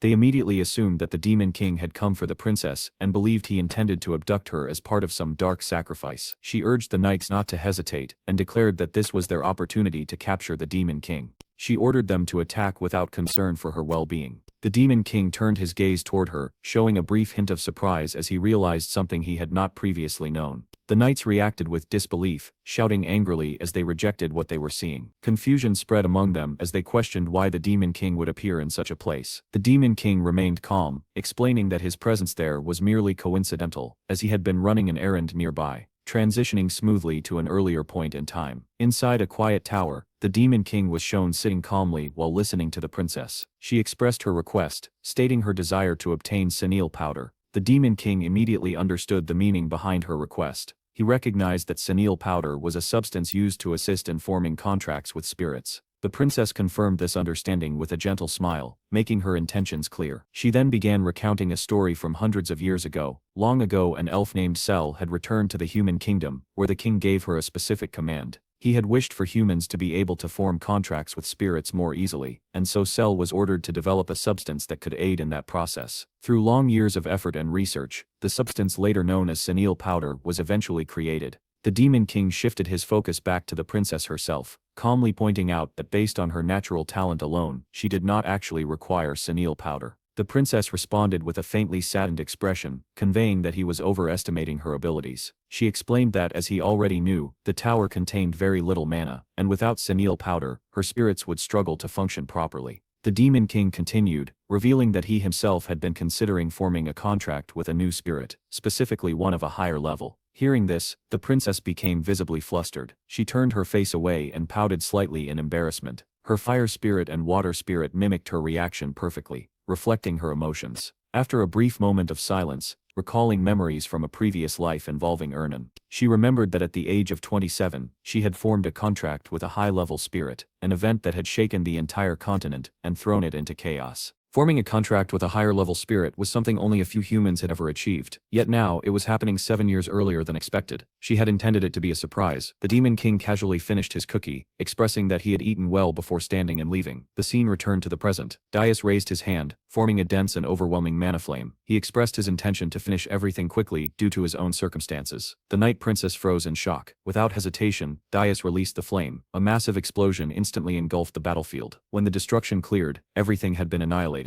Yet the Night Princess remained standing. A powerful green aura flowed from her body. The Demon King stared at her in surprise. Ignoring the Knight's warnings, she charged forward and attacked. She declared that a warrior's aura could destroy demons and expressed that warriors were the natural enemies of the Demon King. She rejected her life in the palace, declaring the battlefield as her true place. She unleashed Jesbine's highest swordsmanship, the Crescent Slash. The attack detonated the air and surged toward the Demon King. As she fought, she reflected on her past. She had been treated as insignificant, someone easily discarded for political gain. Despite that, she endured brutal training to be acknowledged as a warrior. She believed defeating the Demon King would finally earn her recognition and freedom. With that resolve, she risked everything. In response, the Demon King calmly gathered aura and instantly shattered her sword. She froze in shock as the fragments scattered. A dark red aura erupted from his body as he rose into the air, completely dominating the battlefield. His presence overwhelmed her, filling her with fear. He mockingly expressed that someone who was both a princess and a warrior could be useful. Fear consumed her. The knights immediately rushed forward, placing themselves between her and the Demon King. The Demon King released another massive explosion. His aura engulfed everything. Minutes later, silence remained. The battlefield was completely destroyed. The ground was torn apart, and knights lay motionless. Two healers soon arrived. Seeing the destruction, they immediately realized a demon was responsible. They found an injured knight and desperately tried to keep him conscious. With his remaining strength, he mentioned the princess and the Demon King. The healers froze in shock. The scene then shifted to the dungeon of the Tower of Burge. In the dungeon, the Demon King brought the unconscious warrior princess. Her body was covered in bruises and wounds from the battle. Another princess examined her carefully and wondered if she was Senial. The Demon King corrected her, stating that she was Princess Cuddy Jespine, the 9th princess. He declared that she would now live on the 4th floor of the tower, and instructed that she be treated properly, concluding that she would be useful if raised well. The princess agreed, but asked why another princess had been brought. The Demon King casually explained that he found her along the way and picked her up, adding that kidnapping royalty helped him gain magi points. When the princess asked what magi points meant, the Demon King immediately realized he had nearly revealed a secret. He denied it and claimed she had misheard him. He then changed the subject and stated that he would bring her Senial powder. As he left, he internally reprimanded himself, reminding himself that he was the Demon King and she was only a prisoner. Soon after, news spread across the continent that the 9th princess of the Jespine Empire had been kidnapped. The scene shifted to the Hero Guild headquarters. Hillen stood at the center while the heroes questioned him. One hero confirmed that Hillen was telling the truth. Hillen lowered his head and admitted his failure to locate the Demon King's tower, accepting responsibility. Another hero reassured him, expressing that no warrior should be blamed for such an outcome, since doing so would discourage future leaders. Hillen felt relieved and expressed his gratitude. At that moment, new information arrived. A hero reported that during the retreat, the Demon King had kidnapped the 9th princess. The Jespine Empire had requested the raising of the warrior's banner. Hillen spoke, expressing regret and proposing a reconnaissance mission instead of immediate war. He reasoned that a truly powerful Demon King would not hide, and secrecy suggested weakness. The heroes agreed with his logic and supported his proposal. A senior hero then declared that full-scale war would be suspended until the tower's location was confirmed. Hillen bowed and silently wondered if this outcome had been part of the Demon King's plan, realizing he had successfully bought time. The scene returned to the Demon King, who reviewed Hillen's report and instructed him to continue observing. He admitted to himself that without Hillen's actions, the warriors would have already launched an attack. He considered recruiting them one of his best decisions. Outside, Hillen and Granada used their influence to delay the warriors further. Meanwhile, the Demon King continued his plans, focusing on accumulating demonic points through kidnapping royalty. His resources steadily increased. He also prepared to use the powerful Armanis beads as an energy source. The dwarves reinforced the tower, making it nearly impenetrable. Krutu's power grew through contracts with high-level spirits, including Princess Ernan. The Demon King concluded that even elite warriors would not be able to defeat him. With the tower nearing completion, his thoughts turned to revenge. He aimed to take revenge on the warriors who had killed him before. His target was Amor, the city of magic and engineering. His goal was to seize it without being detected. The scene then shifted to the kingdom of Akan, to the great city of magic and engineering, Amor. On the outskirts of the world's largest magic market stood a small and unremarkable shop known as Jettison's Paradise. Inside, the shopkeeper sat lazily behind the counter, casually flipping through a newspaper. His expression gradually grew dull as boredom overtook him, and he released a weary sigh. While reading, his mind wandered to the latest rumors spreading across the continent. He recalled reading that the 9th princess of Jespine had been kidnapped immediately after the hero expedition ended. He also reflected on the growing anger directed toward the Hero Guild and their continued inaction. The newspaper further reported that a hero named Logir was now being hunted. After absorbing all of this information, the shopkeeper quietly muttered to himself, expressing that these events truly made it feel like the end times were approaching. Suddenly, the bell above the door rang, announcing the arrival of a new customer. The Demon King stepped inside.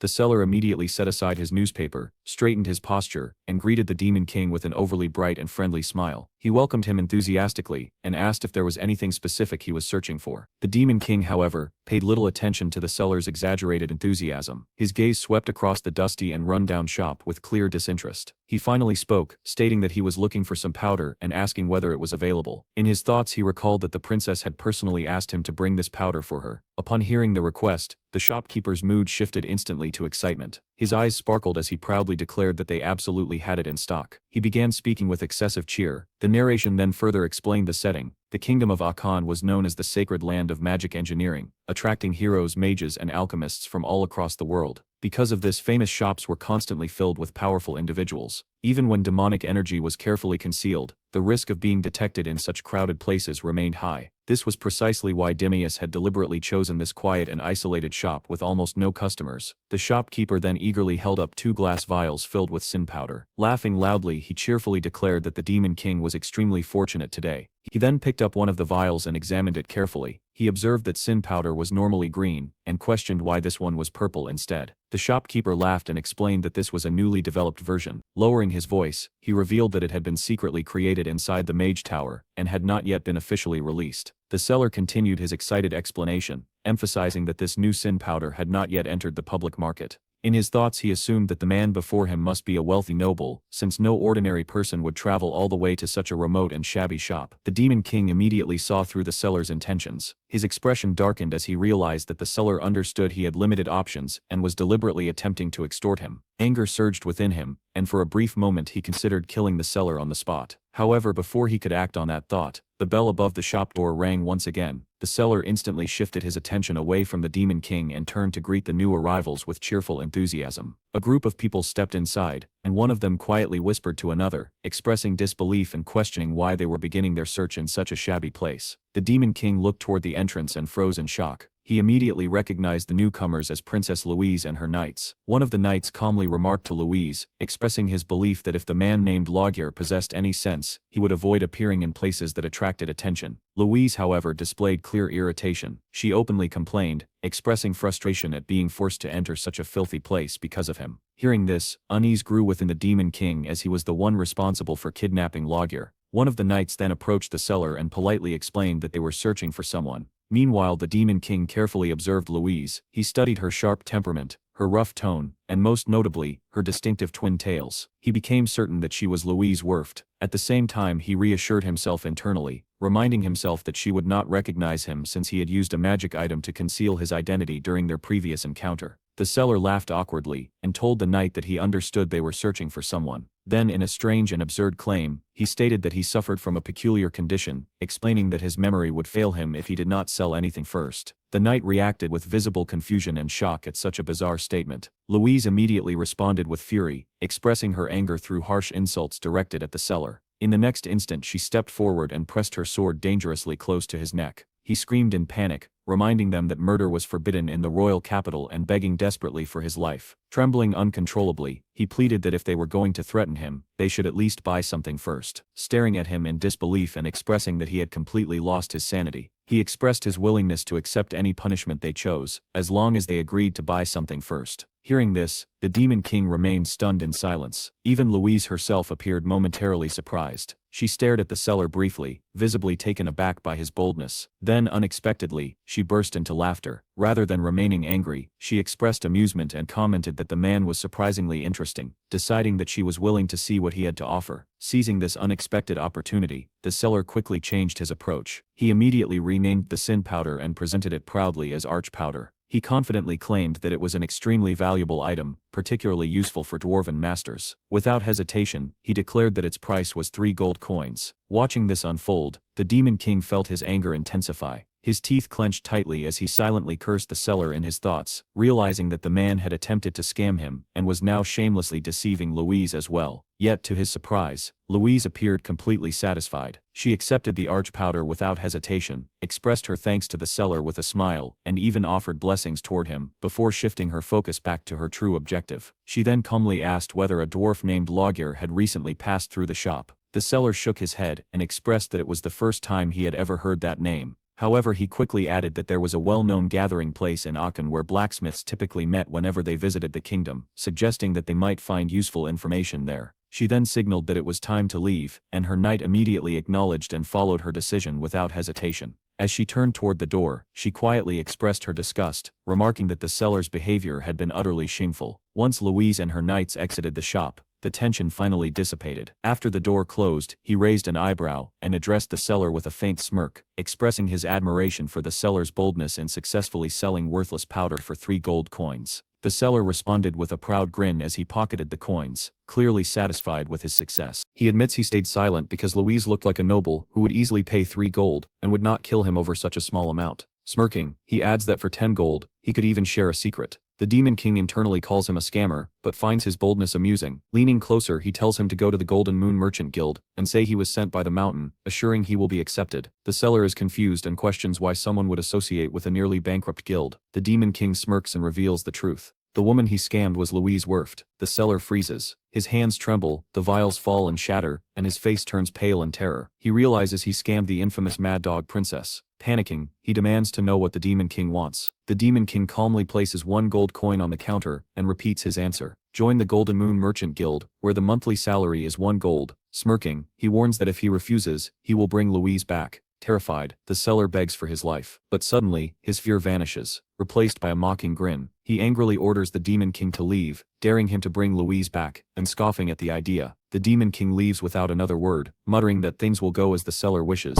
He goes straight to Louise and tells her everything. Hearing she was scammed, Louise explodes in fury and storms back to the shop. Inside, the seller sees Louise return and breaks completely. Outside, the Demon King examines the vial and realizes even the poorest shops sell proper sin powder, silently cursing the seller's shameless greed. Louise approaches and thanks him sincerely, saying she recovered her money because of him. He politely asks what she did to the seller. She clenches her fist and admits she could only teach him a small lesson in a foreign country, muttering that she should have ripped his heart out. One knight tries calming her, surprised at her rage. The Demon King grows uneasy, reminded how dangerous and eccentric she is. He quickly changes the subject and asks about Lager. Louise immediately brightens and eagerly confirms he is a blacksmith, asking if he knows him. The Demon King shows a necklace and asks if it belongs to Lager. The knight instantly recognizes it as Lager's early work. The Demon King fabricates a story, claiming he met Lager 2 months ago in Ormuth, helped him while starving, and received the necklace in gratitude. Louise grips the necklace tightly, trembling with emotion. She admits she owes him again, and wishes she could host him properly, making the Demon King uneasy. She hands him an emblem, saying it can be exchanged for the best equipment in the Dwarven Kingdom. He accepts it calmly. Louise and her knights leave. One knight asks her next move. She declares she will request reinforcements, and vows she will not let Lager escape. As they disappear, the Demon King's thoughts turn inward. One word echoes in his mind: the heart. Memories resurface. After regression, he realizes he forgot a crucial event. Draxen discovered the heart of a mystic beast. After absorbing it, Draxen gained overwhelming power. A realization settles in. That power was the only thing Demon King truly desired. Now reborn as a new Demon King, Demon King understands his current limitations. Dimensional interference is still heavily affecting him, restricting his true strength. If he were to fight Louise one-on-one under these conditions, especially with Louise being fully equipped with high gear, Demon King knows the outcome would be uncertain. At best, he would barely manage to win. That would not be enough to take revenge on the heroes, and to survive in this dimension. Demon King comes to a decisive conclusion. He will send Louise to Ormuth, to the place where the Tower of Beasts stands. Their 2 monsters will inevitably clash. The Mad Dog Louise and the Demon King of Beast Draxen. While those to tear each other apart in brutal conflict, Demon Kings will remain in the shadows, waiting for the perfect moment. And when the battle ends, he will claim the prize for himself. Deep within the Rainforest Kingdom, the scene shifts once again. The dwarf princess pushes through the dense jungle as her armor brushes against thick vines while her companions follow closely behind. One of the dwarves rushes toward her urgently and reports that airborne officers have delivered an ultimatum. An anonymous source demands that they withdraw immediately. Yet she does not slow down, and her eyes burn with determination as she answers firmly that she still has not found him. Continuing deeper into the dark forest without any intention of turning back, cold sweat rolls down the dwarf princess's face while her subordinate urges her again, warning that they must inspect only the areas permitted by the anonymous order. Yet she clenches her teeth as anger overpowers her hesitation, and she declares that there are still places she has not searched. Then her gaze suddenly locks onto Beast Mountain standing in the distance, and she freezes for a moment in disbelief. Even the domain of the Beast King is considered forbidden and dangerously beyond reason. A dwarf calls out desperately to stop her, but she continues walking forward without hesitation, confidently declaring that it will be fine because no one can touch her. Sweat soaks through her armor, yet excitement burns brightly in her eyes as she laughs sharply and declares that someone dared to challenge her, reminding everyone that they are part of the royal family, and the entire nation wields dwarven weapons crafted by their kingdom. If anyone wants war, then they will receive war. Beside her, the small doll companion whispers nervously and wonders what if there were never any loggers in this forest? What if the man they trusted fooled them? The princess immediately shoots a sharp glare toward the doll and coldly admits that such a possibility exists, but warns it to stay quiet or she will knock its head off first. Without waiting for any response, she marches forward again, while while glancing toward the distant tower and mutters that the Demon King's situation is becoming serious. Inside the tower, the Wolf Demon King slowly lifts his head as a demon girl appears before him and bows respectfully, while reporting that the dwarf princess is approaching Beast Mountain. His eyes widen in shock and he demands to know why that reckless princess has come here. Anger twists across his face as he suspects she may be trying to interfere with the heart of reincarnation. The chamber guarding that power is protected with absolute security, and even the pure mana sealed within the magma core cannot be altered. Even 10,000 spirits combined would be unable to move it. He mutters in frustration that the aggravation work is already in its final stage, and wonders why trouble appears now of all times. Suddenly realization strikes him like lightning, and he roars an order to stop her immediately and prevent the princess from approaching, but quickly adds another command that she must not be killed, and no one should be seriously injured. The demon servant hesitates and admits that such an order will be difficult to accomplish. Back in the forest, the princess suddenly halts as a towering muscular figure appears before her and blocks the path completely. His presence overwhelming and his calm voice carrying a deadly edge as he questions whether she has lost her mind and come here seeking death. The princess narrows her eyes proudly and refuses to be intimidated, declaring that the pride of the dwarves will never bend to threats. The man replies that this is the territory of the Demon King, and entry here is strictly prohibited, gripping his sword as he reminds her that someone should have warned her, adding with a dark chuckle that there is always the risk of being killed by demons in a place like this. The man is revealed to be Max, the Prince of Ormus, and orders him to move aside, demanding that he should not return until he finds the missing logo. Max's expression twists with irritation as he mutters that dwarves truly lack intelligence, remembering the full-scale war from 1 year earlier near the kingdom of Jasper, which borders the Demon King's castle. Ignoring the worried cries of her subordinates, she keeps her eyes locked on Max alone. Max begins speaking about how things work in his country, but she cuts him off with a sneer, declaring she's heard enough. The tension exploding as both prepare to strike, and the forest trembles under their power. Suddenly several men emerge from the shadows, shouting that it's their turn to claim the rewards. Max tightens his grip and orders them to kill everyone. Soldiers and hunting hounds surround the princess, cutting off every escape, while Max declares they will all die for the prosperity of Ormus. Rage surges from the princess as she raises her massive axe and shouts at them for daring to challenge her. In the distance, thunderous demonic gallops echo. Inside the tower, the Wolf Demon King roars in disbelief, realizing Ormus' forces intend to kill the princess and frame him, triggering a full-scale offensive like 200 years ago. Monstrous demons are dispatched instantly, as he grimly resolves the princess must survive. Back in the forest, blood and violent mana stain the battlefield, as Max's allies cut down dwarves with precision, chaos reigning until a golden shield flares around the princess. She shouts for her soldiers to be released while a wounded dwarf pleads that the enemy advantage is overwhelming, and they cannot win head-on, urging her to escape while they clear a path. Her teeth clench, fury burning as she declares she'll smash everything herself, ignoring the doll's plea to calm down. Max raises his weapon, mana blazing, sneering that she hides behind a shield like a turtle. Suddenly violent purple energy explodes before him, blinding and overwhelming. He freezes in shock, wondering if the Beast King's subordinate has arrived. A dark purple aura intensifies above them, and a cold voice echoes declaring the Ormus attack was never part of the plan, and humans are unpredictable. Max's eyes widen as he realizes the being before him is no mere beast or demon. At the same moment, both Max and the princess tremble under the Demon King's suffocating presence. Pierce Doss appears with a mocking smile and coldly orders the Princess of Ormus to die, activating his equipment magic tool with an unyielding expression. Someone shouts that high-level demons have appeared. At the same time, the Demon King releases a monstrous aura, the suffocating energy pressing down like a physical force, wrapping around Max and binding him completely. He struggles in shock, shouting in confusion as the crushing pressure freezes him in place. In that exact moment, Princess Louise Vert flashes forward with unstoppable speed, closing the distance in the blink of an eye, ready to strike.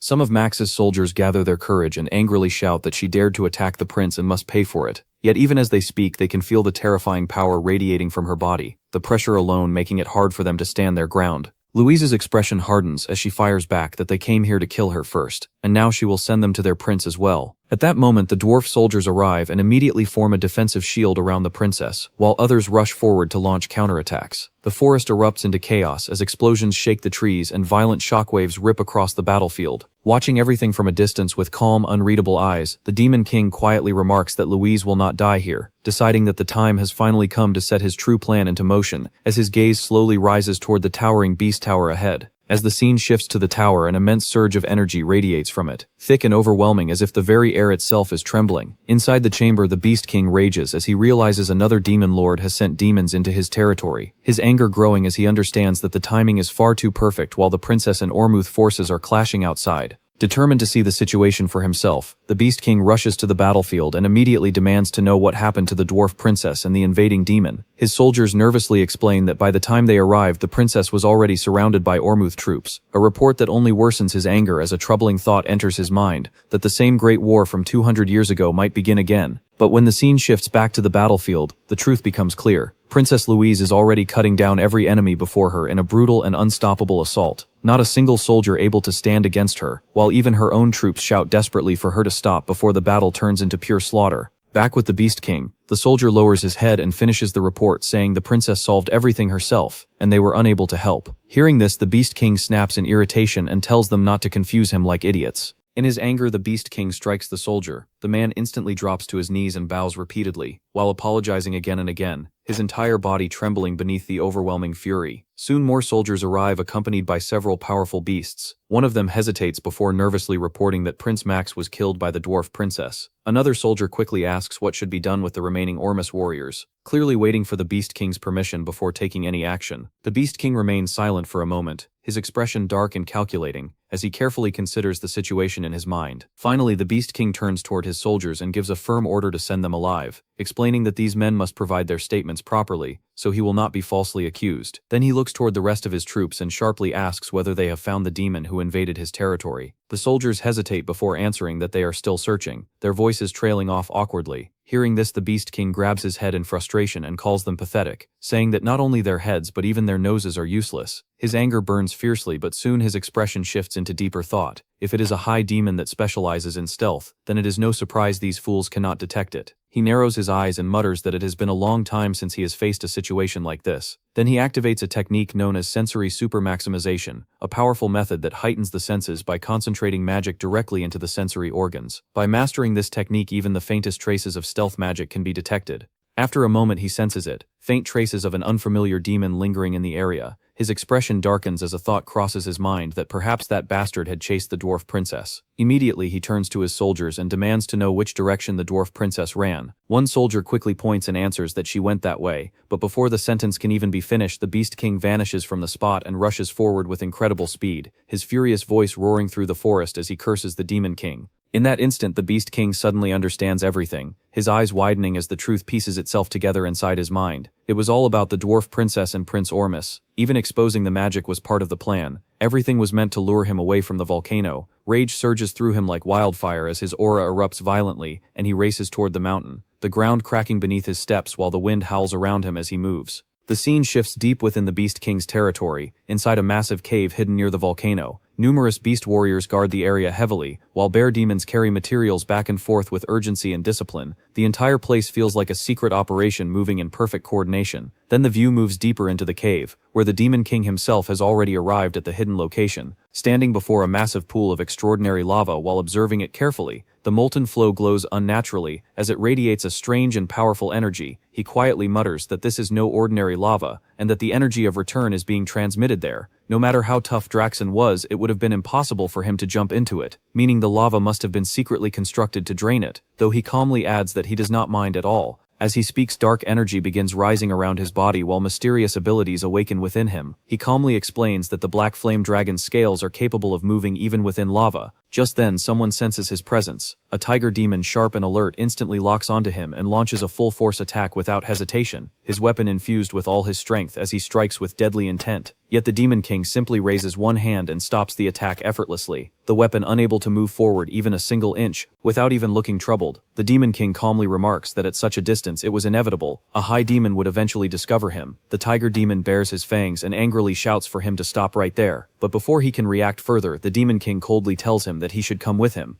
With those words, he drags the tiger demon along and leaps straight into the massive pool of lava. As they plunge into the burning molten depths, the tiger demon's screams echo throughout the cavern, while his body is instantly destroyed by the intense heat without leaving a single trace behind. Yet the Demon King remains completely unaffected, as the black dragon scales covering his body protect him from the devastating heat, the molten fire sliding across his body as though it were nothing, while he continues descending deeper into the blazing depths. He often wondered what kind of recovery ability he had truly obtained, a faint smile appearing on his face as the memory returns. Then far below within the depths, something finally appears, a phoenix whose presence radiates immense power even within the lava itself. The Demon King recalls that during his time as a Demon King cadet, the existence of the phoenix had been confirmed across multiple dimensions, the phoenix capable of transcending dimensions ranging from divine beings to entities that rule their own realms as ultimate destroyers, the scale of its power differing greatly depending on its form. However, there was one thing all records shared in common. Every demon lord who completely absorbed a phoenix became powerful enough to have their name engraved in the history of the demon world. A quiet satisfaction appears on the Demon King's face, as he softly thanks Draxen in his mind, saying that because Draxen absorbed the phoenix in the previous life, he is now able to stand here. The one power he always envied finally within reach, and in this life he will make sure to write his own legend with it. The Demon King slowly stretches his hand forward, and an overwhelmingly powerful light burst from his palm. The radiance so intense that it illuminates the sky and the surrounding mountains even from far away. Seeing the blinding light in the distance, the Beast King's expression twists with shock and rage, as he roars in fury while demanding to know who discovered his phoenix, his mind racing through possibilities as he briefly considers Deus, but quickly rejects the thought because that man would never move without a clear benefit. In the next instant he arrives at the entrance of the cave, where the guards stammer nervously as they try to report the appearance of a demon. But the Beast King pushes past them without hesitation and orders everyone to stay back while he strides deeper inside, muttering to himself that Ugar lacks the intelligence to plan something like this, and Rena from the Snow Demon tribe could not approach the Phoenix because of its fire attribute.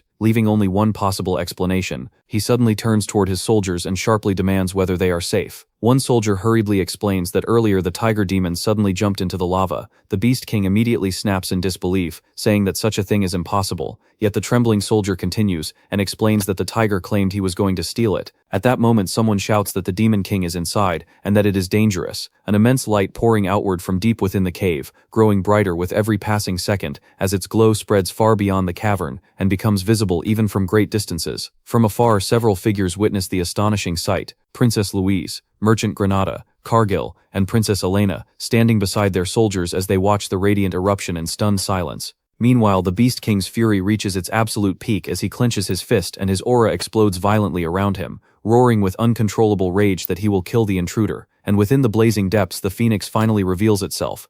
Deep within a dense forest, a sharp, unnatural sound echoed briefly before fading, leaving silence.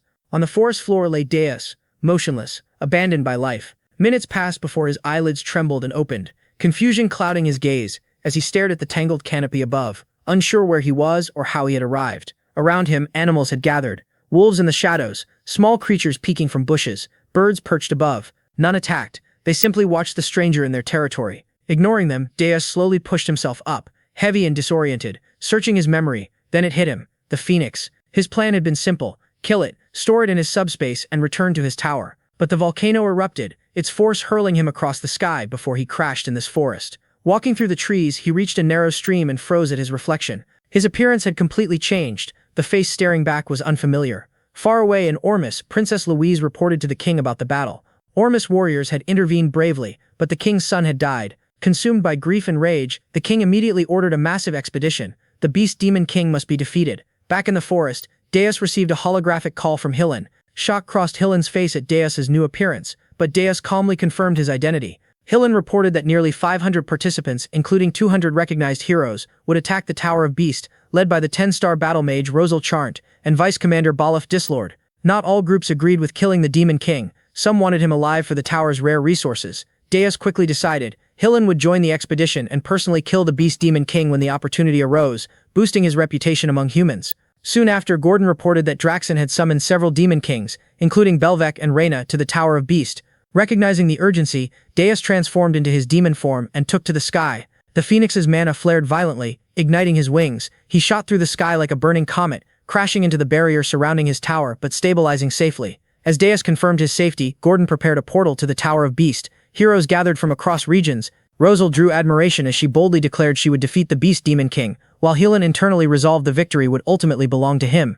Deus, Gordon, and Jason arrived at the tower's top level, where Draxen awaited. Calmly acknowledging them, Draxen led them into the meeting chamber. Deus noted that arriving late would have been unwise. Once everyone gathered, Belvec questioned the urgency.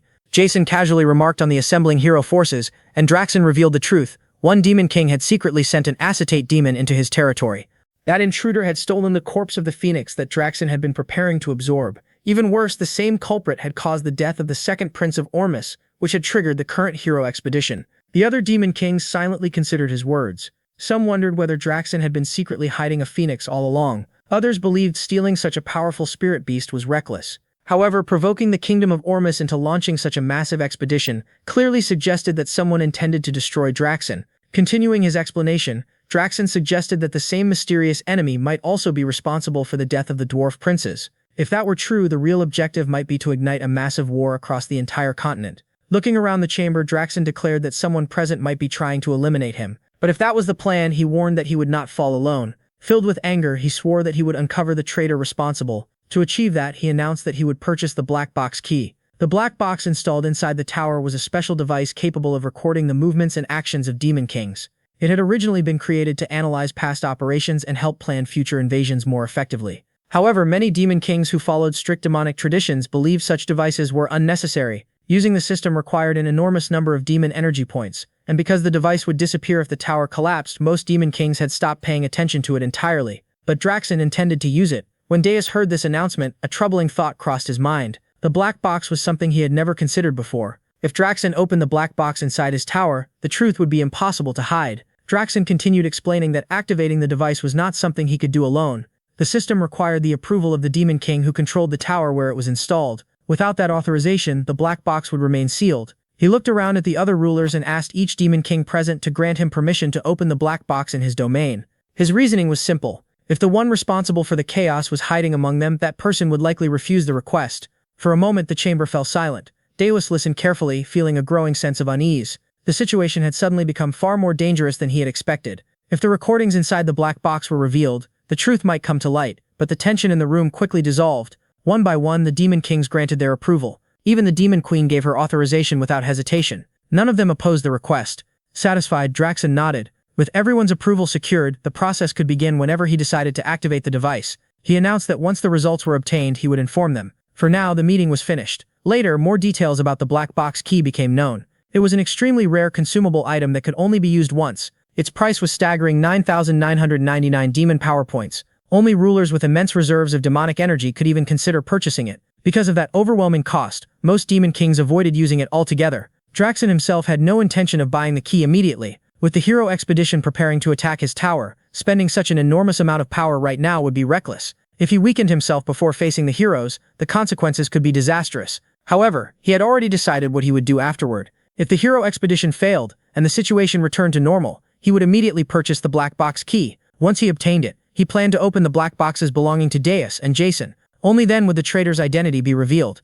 Meanwhile, after leaving the meeting, Deus and Gordon returned to their own tower. As soon as they arrived, Deus began carefully analyzing the situation. The possibility of the black box being activated weighed heavily on his mind. There was only one solution. Before that moment arrived, Draxen had to be eliminated. With that decision forming in his thoughts, Deus decided to inspect the tower before planning his next move. Gordon informed him that most of the preparations inside the tower had already been completed. Hearing that, Deus suggested they begin their inspection from the lowest level. Together they descended to the first floor of Berg Tower. The sight that greeted them was impossible to ignore.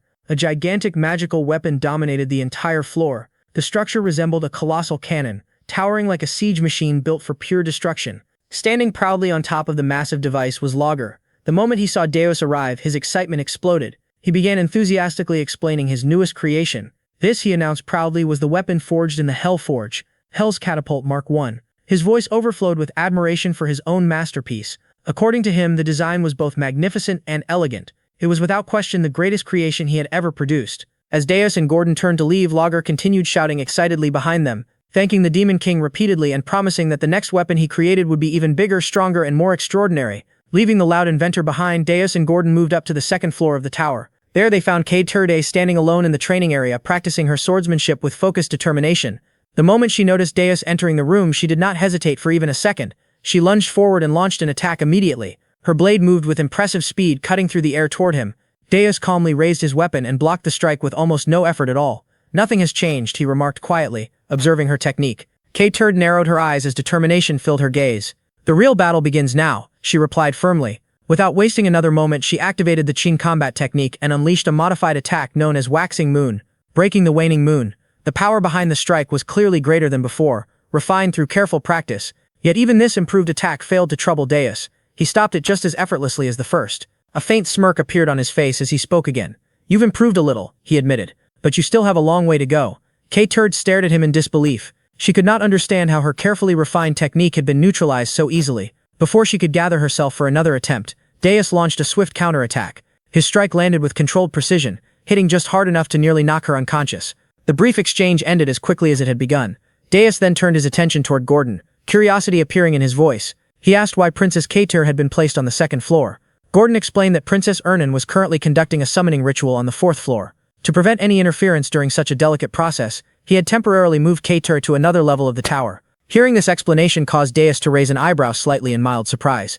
At that exact moment, the ritual on the fourth floor was already in progress. Inside a large glowing magic circle, Aryan stood with focused concentration, channeling her energy while activating the spirit dust that had been provided earlier by Signal. Drawing upon her magical power, she began reciting the summoning incantation with careful precision. She called upon the great spirit of water, invoking the guardian bound by blood and soul. Her voice echoed softly within the chamber as she spoke the sacred name of Aryan Hilderan, seeking to form a spiritual contract with the ancient being. Moments later, the ritual succeeded. A powerful water spirit manifested within the circle, its presence shimmering with flowing blue energy as it connected directly to Aryan mana. However, the moment the bond was established, a sudden surge of energy flooded through her body. The overwhelming force disrupted her balance, and she began to fall forward. At that exact moment, Deus appeared beside her. Moving with incredible speed, he caught her before she could collapse onto the ground. Supporting her carefully, he smiled faintly. "It seems I arrived just in time," he said, calmly praising her successful ritual. Aryan laughed softly, though she seemed a little embarrassed, and shook her head.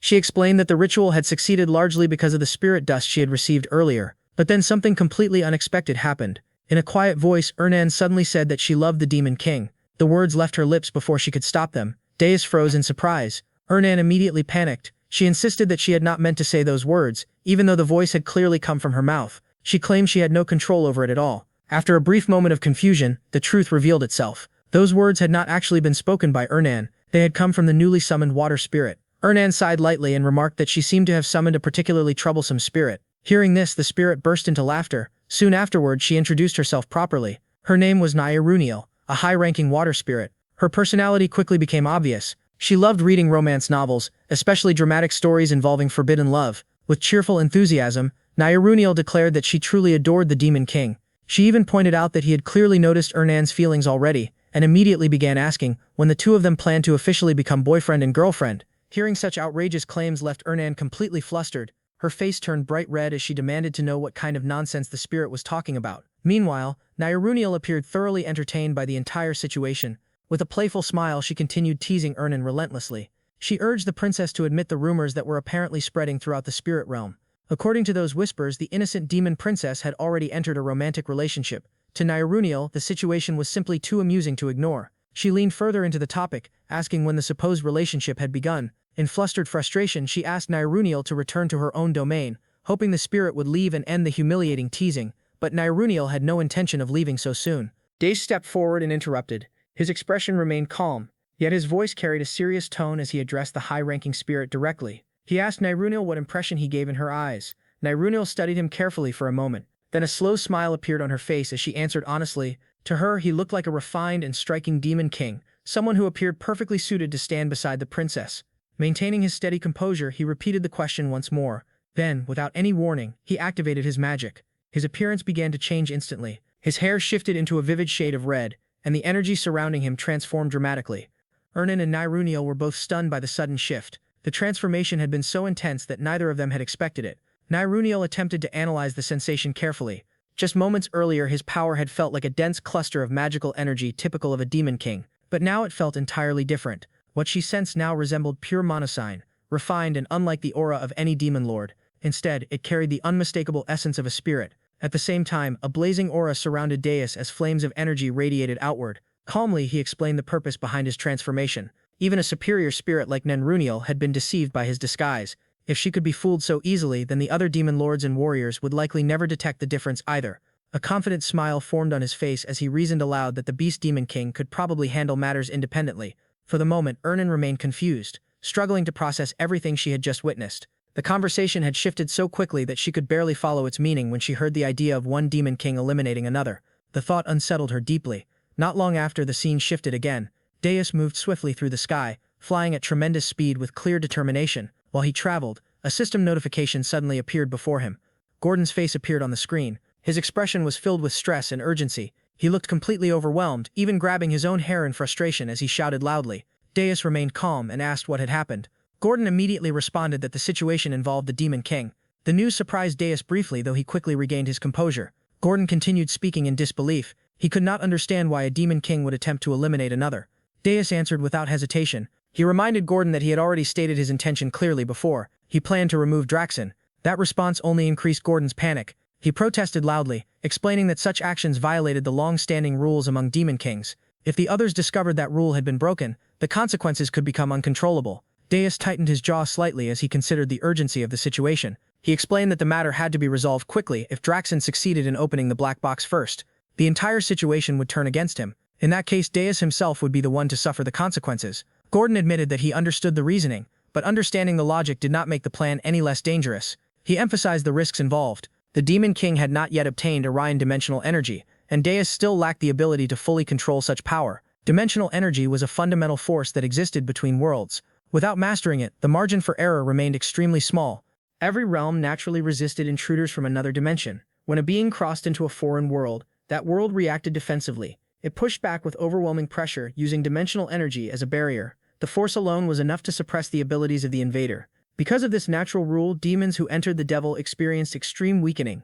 Their original strength was heavily restricted. A demon whose power ranked at the terrifying level of 666 in their own realm would be reduced to something closer to level 1 after arriving in another world compared to their original power. They became almost insignificant. In that weakened state, they would have to face warriors chosen by the dimension itself, guardians who existed to preserve the balance of that world to overcome this natural suppression. The demon race had created a specialized invasion system. That system was known as the Demon King's Tower, sometimes called the Devil's Tower. The tower functioned as a magical conduit that linked the demon world, the Demon King, and the flow of magical energy. By investing accumulated magic points into the structure, the Demon King could gradually draw stronger power from their home realm. As the tower expanded upward, the connection became stronger, slowly restoring their original strength. In many ways, the tower's growth directly reflected the ruler's true power. However, the system came with an important limitation. The farther the Demon King traveled away from the tower, the weaker the magical connection became. With distance, the energy supply thinned and their strength declined accordingly. Gordon reminded Deus of another crucial detail. The Beast King's tower had already reached 13 levels. In comparison, their own tower had only grown to the 5th floor. Reluctantly, Gordon admitted something uncomfortable. Even if Deus truly held the title of Demon King, victory inside the Beast King's territory could not be guaranteed. Deus acknowledged the situation calmly. Although he had absorbed the Phoenix Heart, he had not yet fully integrated its power. The energy inside him remained unstable, which meant he could not completely dominate the other demon lords in his current state. But that limitation existed only if he fought alone. Slowly, a confident expression appeared on his face. The moment Gordon saw that look, he immediately understood what Deus was planning next. Panic returned to him. He tried to object before anything irreversible happened. Yet Deus had already decided once again. He altered his appearance through magic. His body shifted, reshaping into an entirely different persona. With a playful smile, he introduced himself under a new identity. From that moment on, he would go by the name Pale in disguise. He declared that he would personally join the upcoming Brave expedition. Gordon froze in disbelief. The scene transitioned. In the distant region of Ormus, intense combat raged across the land. The Knights of Hillen were engaged in a fierce confrontation with invading demons. Though the knights managed to eliminate several enemies, they were not unscathed. Many bore injuries. The battlefield was chaotic, filled with exhaustion and destruction. Both sides had sustained losses. Hillen surveyed the situation with concern. The enemy had pursued them to this location, yet now the remaining demons appeared noticeably weakened. Recognizing the shift in momentum, Hillen moved quickly between fallen comrade, kneeling beside injured knights to assess their conditions. He provided healing potion, urging them to drink and regain strength. One soldier groaned in pain, struggling even to sit upright. Amid this aftermath, Views arrived, now appearing as Pale. His presence was composed and unfamiliar, his demeanor calm yet commanding. After observing the wounded and the disorder around him, he asked Hillen how the situation had escalated to this point. Hillen instinctively began to address him formally, but Deus interrupted gently, instructing him to use the name Pale instead. Hillen nodded and complied. He then began explaining the events. Once the expedition force had gathered, they initiated their assault on the Beast King's tower as planned. Their strategy relied on exploiting the Beast King's vulnerability, specifically targeting the tails by concentrating their attacks on that weakness. They succeeded in inflicting meaningful damage during the confrontation. However, the battle had not unfolded as smoothly as expected. The memory of the encounter resurfaced. Draxen had unleashed overwhelming force, turning the battlefield into turmoil. Hillen had retreated under pressure, urgently calling for Rosal to execute their plan. But when he looked back, his expression shifted to horror. Rosal had collapsed. She lay severely wounded, blood visible across her face as she struggled to remain conscious. Hillen was shaken. Then he noticed something far worse. Draxen stood directly behind Rosal. Realizing the immediate danger, Hillen reacted without hesitation. Rushing forward to protect her, he supported Rosal firmly, helping her back onto her feet, keeping one arm around her for stability. He turned and fled the battlefield, shielding her from any further attack as they withdrew from the Beast King. The recollection dissolved. Back in the present, Hillen completed his account. His tone carried both frustration and regret as he described how the mission had ended. Because Rosal had sustained serious injuries, continuing the assault was impossible. The retreat had been the only option. The brave expedition had ultimately failed.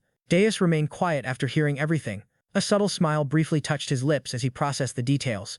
Then suddenly his expression stiffened. Something clicked in his mind. The pieces aligned with unsettling clarity. In short, everything had fallen apart. Hillen continued, explaining that despite their withdrawal, they had successfully dealt a heavy blow to the Beast King. Still, many knights were severely wounded and required urgent treatment. Their forces were exhausted. On top of that, they had eliminated a significant number of demons during the clash. As Deus listened, calculations formed rapidly in his thoughts. Rosal observed him closely. The more she looked, the more curious she became. She asked who he truly was and why he was assisting them. There was also something else she couldn't ignore, a faint warmth radiating from him. The energy felt unusually pure, unlike anything she had sensed before. Before responding fully, Deus glanced at the injured knights scattered across the field. Their bodies had healed, but their spirits remained broken. Simply fixing physical wounds would not be enough. Without restored morale, they would not fight effectively, and he needed them to defeat Draxen. Unity and resolve were essential. After a brief pause, he decided it was time to reveal part of his strength. A small fiery presence hidden within him stirred. He instructed everyone to follow him quietly. Then he began, rising into the air. The knights stared in shock. Rosal immediately recognized the energy forming around him. A golden flammable-like aura expanded outward. Behind him, a massive silhouette resembling a phoenix unfolded its blazing wings, dominating the sky with radiant power. The atmosphere transformed completely. Deora spoke clearly. He revealed that he was the wielder of the phoenix. His name was Pale and his objective was simple: to defeat the Beast King. Rosal's eyes widened. The phoenix was a legendary existence. The overwhelming surge of energy she had sensed earlier now made sense. That immense presence had likely been his. Judging purely by mono output, his strength was comparable to that of elite 10-star warriors. She felt a surge of hope. If she fought alongside him, victory against the Beast King might truly be achievable. The display quickly revitalized the battlefield. Knights who had been emotionally drained began regaining confidence. One by one they straightened their posture and rose to their feet. Hillen felt his determination returning as well. Though Diaz was operating under a new identity, his leadership and strategy naturally guided the group forward. None of them realized that the mysterious warrior known as Pale was in truth the very Demon King himself. Draxen stands before his companions declaring his intent to reclaim the tower. He reveals that he used far more demonic energy than expected. Because of this, he was only able to obtain a single black box key. Deciding to leave the other for later, he grips the black key tightly, preparing to open the box. His focus sharp and unwavering. He calls out toward his unseen opponent as he begins opening the black box of a consenting Demon King. A dark and powerful aura erupts outward, filling the space with an ominous presence. Draxen demands to witness everything, seeking to uncover all hidden truths, but as the process continues, something feels wrong. He realizes the black box is not being manipulated. Instead, he himself is being affected. Shock overtakes him as he struggles to accept it. The truth becomes undeniable. The black box cannot be controlled at all. The cryptic indicator confirms it with 96% certainty. Frustration surges as he recalls past actions. Finally understanding the reason behind them, urgency fills his mind as he decides to inform the other Demon Kings. At that moment, his servant rushes in, bringing alarming news. Draxen demands an explanation immediately. The servant reveals that the heroes have launched an invasion. The situation escalates even further. He adds that a newly risen 10-star hero is leading the charge. Ralph Schmidt's at the front of the vanguard. Draxen's expression darkens as the reality sets in. Meanwhile, Ralph makes his entrance into Draxen territory. His presence alone shocks the surrounding wolves. His posture steady and filled with determination, signaling the start of a decisive battle. The scene shifts 1 hour earlier, back to Ormuth, where tension fills the battlefield. Deus hovers before the advancing soldiers, confronting them directly as they prepare to push forward. The soldiers rally themselves, declaring they will try again. Their confidence rises to 93%. They remind each other they have the Phoenix on their side. With renewed courage, they dismiss the Demon King as nothing, calling him the King of Beasts. They draw their swords and charge forward. A loud battle cry erupts across the field. They vow to slaughter the demons, believing the Phoenix power guarantees victory, declaring the Demon King treasure will soon be theirs. Observing this, Daze notes their morale has recovered, yet he remains uncertain about one thing: whether they can fully control the Phoenix mana. As events continue, the scene shifts again. Daze speaks calmly with Helene and Roselle. He acknowledges that 10-star heroes alone are not enough. expressing the need for reinforcements. Roselle smirks confidently at this, revealing that luck is on their side. A powerful hero has just requested to join. At that moment, a new presence arrives. Daze immediately recognizes him. It is Ralph, a 10-star hero, known as the strongest among shield masters, serving as the vanguard of this mission. His arrival shifts the balance instantly, adding weight to the conflict ahead. The scene returns to the present, inside Draxen Kingdom where Ralph is already fighting. He moves effortlessly through the battlefield, slaughtering wolves while blocking attacks with ease. His shield radiates overwhelming spiritual power. Each roar from it spreads fear among enemies, driving them into panic and destruction. Watching this, Deus reflects deeply, recognizing Ralph as the second strongest tank. He understands the nature of his shield, a weapon capable of reflecting any impact. Deus knows how dangerous he truly is because in a past life Ralph helped defeat him,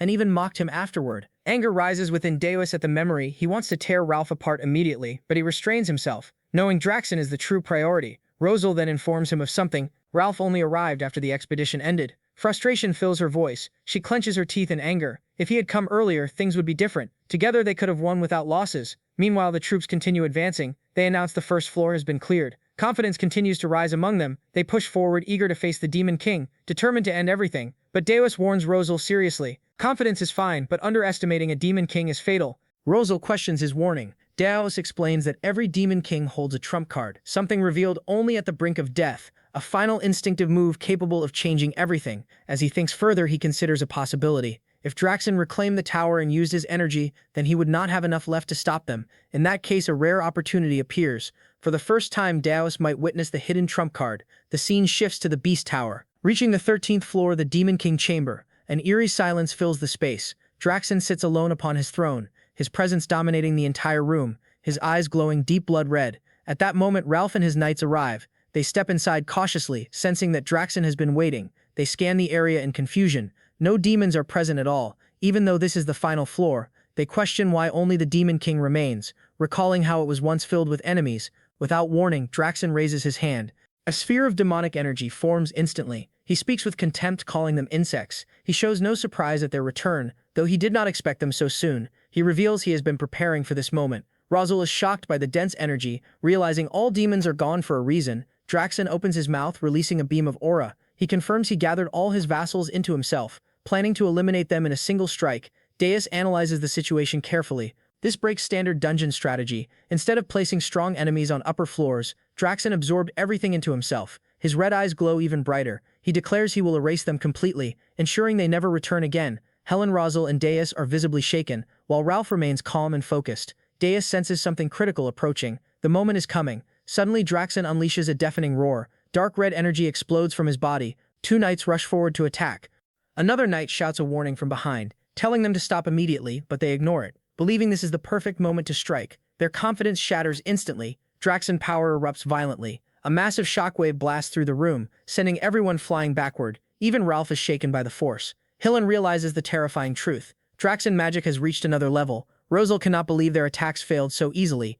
She recognizes this as the true power of the Beast Demon King, now far stronger than before. Draxen stands surrounded by overwhelming aura. The entire chamber is filled with dark red energy. His glare alone instills fear. Knights begin trembling uncontrollably. Some struggle even to breathe. At that critical moment, Deus takes action. He activates a high-ranked defensive spell, Protect Phoenix from his back. Two radiant wings emerge behind him.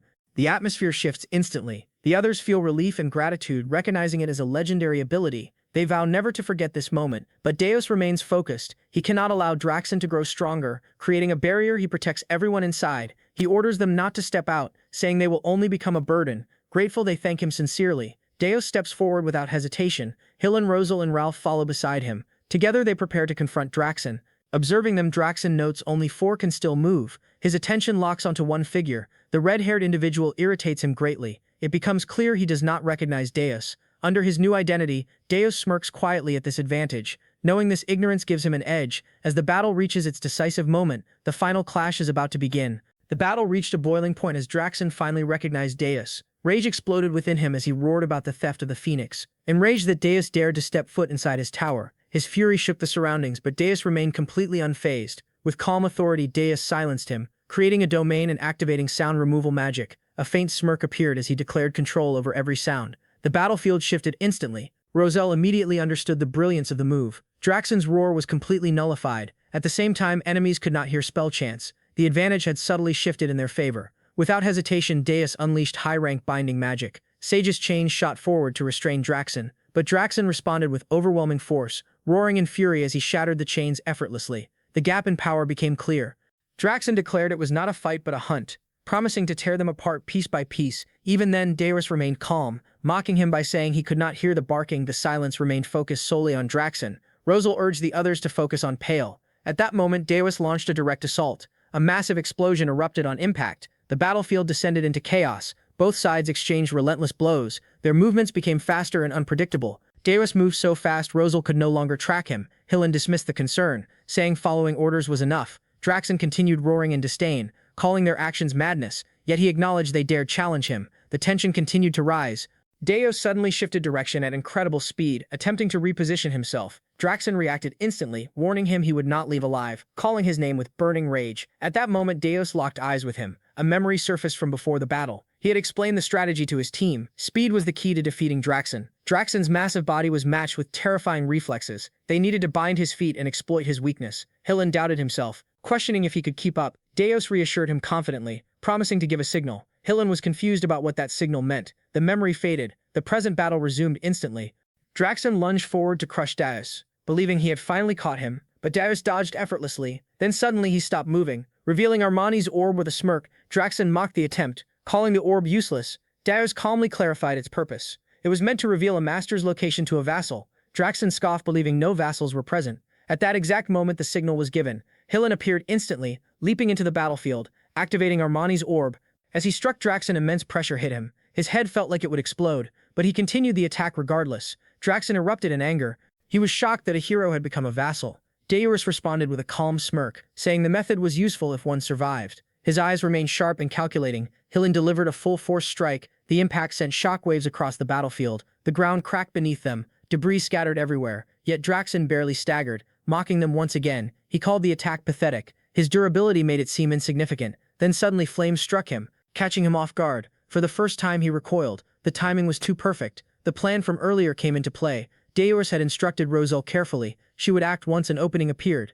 He told her to pour everything into the attack to turn her pain into power. Rosal had listened in silence. Her resolve hardened completely. Back in the present, she unleashed her full power. Mana surged violently around her. The air distorted under the pressure. She targeted Draxen directly, preparing a top-tier spell. Satellite cannon gathered immense energy. The ground cracked beneath her feet. Heat became unbearable even from afar. Then the attack was released. A massive beam tore through the battlefield, blazing with blinding intensity. It struck Draxen with devastating force. The explosion swallowed everything. Fire and destruction filled the area. Then silence followed briefly. Even the wind seemed to stop as the smoke cleared slowly. Hillen, Ralph, and Rosal watched closely, their bodies tense with anticipation. But Draxen stood once again. Rage consumed him as he mocked them. His laughter echoed with madness, sending chills through them. Deus remained calm, acknowledging such an enemy would not fall easily. There was no panic in his expression, only calculation, as if everything was expected. Draxen's fury surged to new heights. His mana exploded uncontrollably. A terrifying red aura erupted, engulfing the battlefield. The pressure forced the heroes back. Draxen declared his identity proudly, the Demon King of Beasts. He swore none of them would leave alive, charging toward Deus once more, faster and more erratic than before. But Deus stepped back effortlessly, a faint grin appearing. Seeing Draxen had become a mad beast, consumed by rage, Draxen screamed he would silence Deus, revealing the power of the Phoenix. A massive aura gathered in his hand. Heat distorted the surrounding space. He spoke with hatred and desperation. But before he could act, Deus struck with a precise attack, interrupting the build-up instantly. Draxen screamed in pain, yet refused to fall, declaring he would not die easily. Rosal identified his weakness immediately, his tails. Without hesitation, she aimed carefully. Gathering just enough mana, she released a precise strike, cutting through one of his tails cleanly. Draxen screamed in agony, his weakness exposed. The opportunity appeared. Deus activated Sage's chains once more, this time instantly binding Draxen. Draxen realized the danger. If struck now, it would be over. He struggled violently, but the chains held firm. At that moment, Ralph stepped forward, activating his healing power. A blue aura spread outward, restoring his allies, strength returning instantly. Then he reinforced himself, preparing to strike. Draxen continued cursing in rage as defeat drew closer.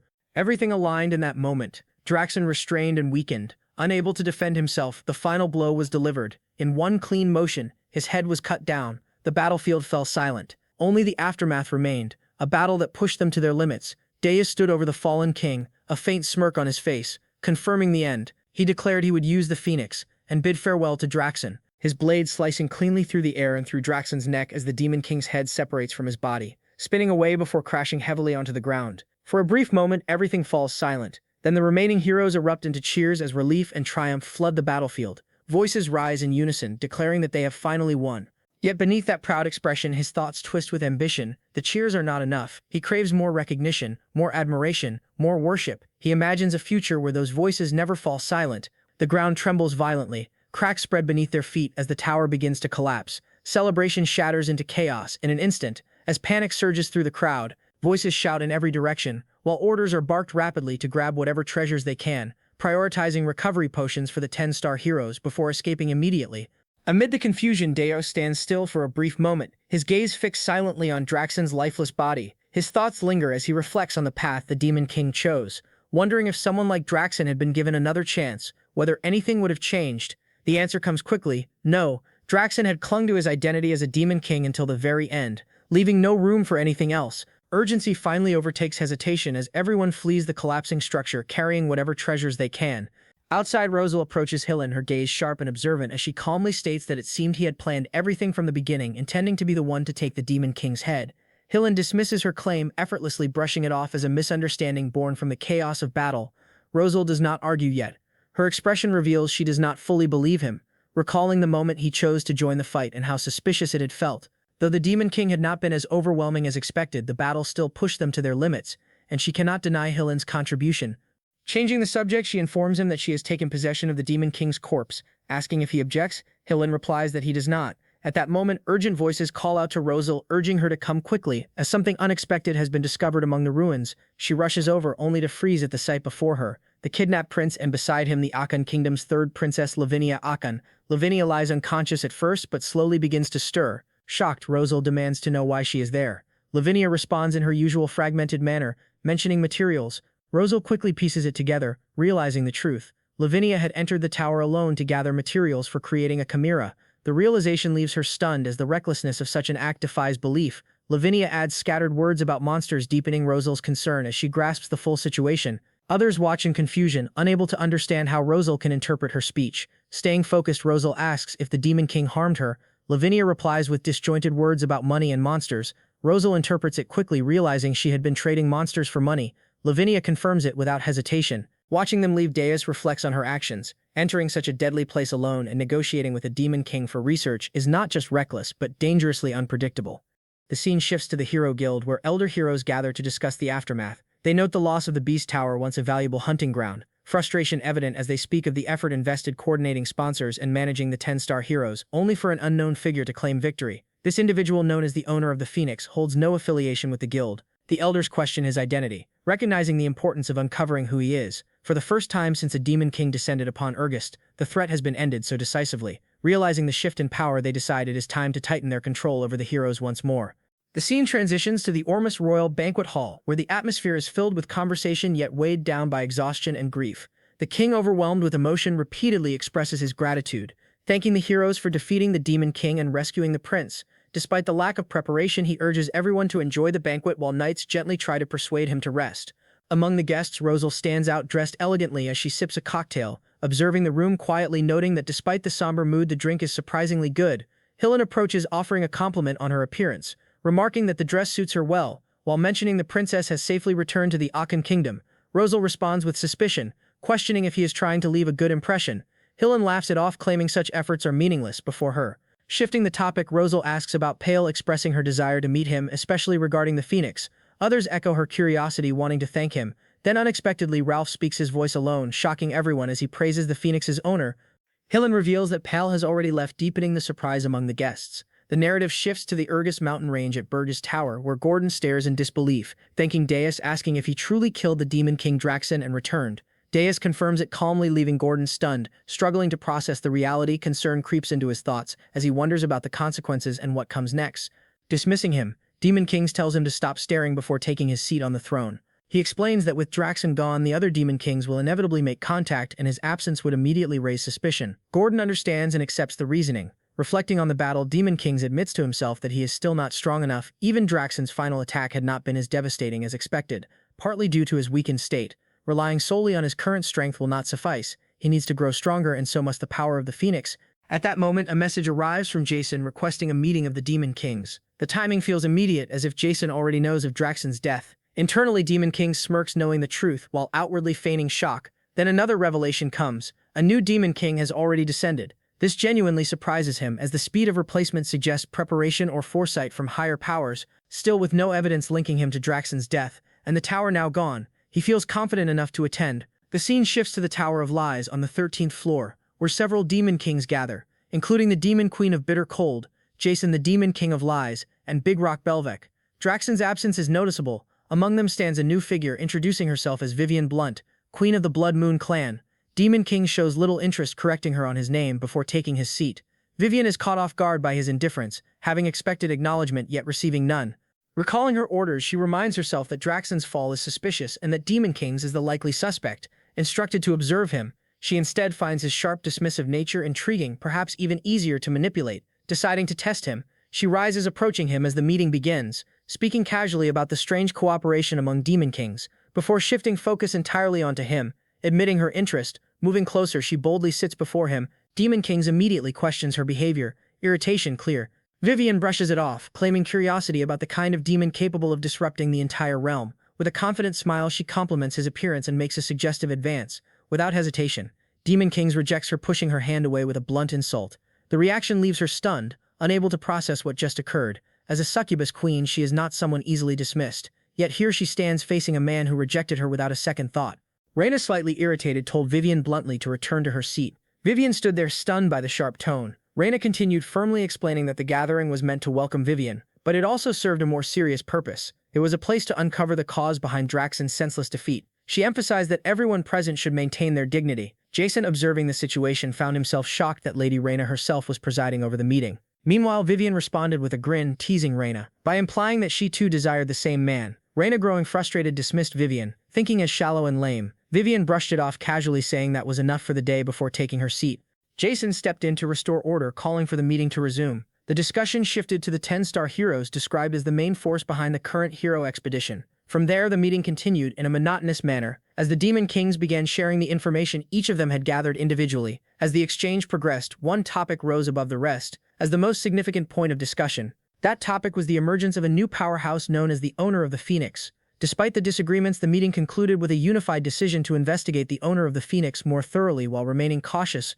Moving forward, Daeorys reflected internally, noting that since he had been in the middle of the hero expedition disguised as Pale, the demons could not have been spying on him. His thoughts shifted to Vivian, the Inquisitor sent by Archduke Arcane. At that moment, Vivian playfully blew him a flying kiss. Daeorys turned his face away, dismissing her presence and thinking goals over girls. The scene transitioned smoothly to the first floor of Burge Tower, where Kaida observed that the surveillance around her had become lax and cautiously noted that there did not seem to be any demons nearby, while Princess Ernan was nowhere in sight. Seeing this as her opportunity, Kaide resolved to escape, focusing on the exit door. Believing that once she crossed it, she would be free. With determination, she began running toward it. However, just as she moved closer, Ernan suddenly appeared alongside her spirits. Ernan confronted Kaide, declaring that for the peace of the tower and Kaide's own safety, she would stop her escape. Kaide, realizing the danger of Irgis, drew her sword and warned that staying any longer could lead to unpredictable consequences. She admitted she had not wanted to fight, but now she had no choice. The two locked eyes as tension rose between them. Before the conflict could escalate, Gordon arrived, telling Kaide to leave if she wished, claiming he did not care what happened to her.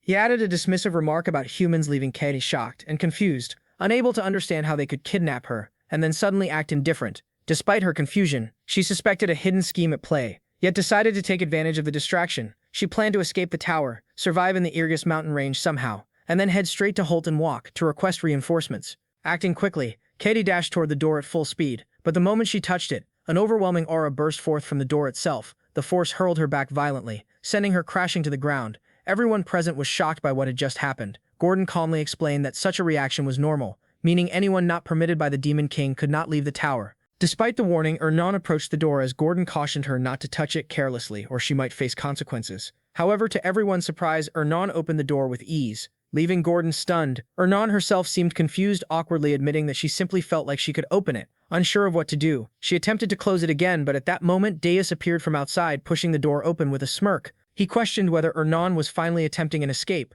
Ernan was visibly shocked while Gordon acknowledged Deus' arrival, addressing him as the Demon King. Observing the scene, Deus asked what everyone had been doing before the setting shifted to the Demon King room within Burge Tower. Deus ordered Gordon to lock Princess Katie in the underground dungeon for attempting to escape, and Gordon accepted the command without hesitation. However, he raised a concern regarding Princess Ernan, asking what had happened with her, since only those recognized by the Demon King could leave the tower. Yet Ernan had opened the main gate. Deus explained that the tower had already recognized Ernan as one of its members. Shocking Gordon, Deus then observed her through a system window, reflecting that now that she had formed a contract with a high-ranking spirit, escaping the tower and crossing mountains alone would not be difficult for her. He wondered why she had not attempted to escape yet, and questioned her true intentions. The scene shifted to the underground dungeon of Burge Tower, where Kaede was imprisoned and Ernan came to visit her, reminding her that she had warned her not to attempt escape. Kaede responded with suspicion, stating that there was no kindness without motive, believing the Demon King had a hidden scheme and attempting to warn Ernan. At that moment, Ernan looked upward as if aware that Deus was watching through the system window and calmly stated that she had come to the tower of her own will. Kaede was shocked by this revelation, while Deus, watching, was equally surprised, realizing she had looked directly toward him as if she sensed his presence.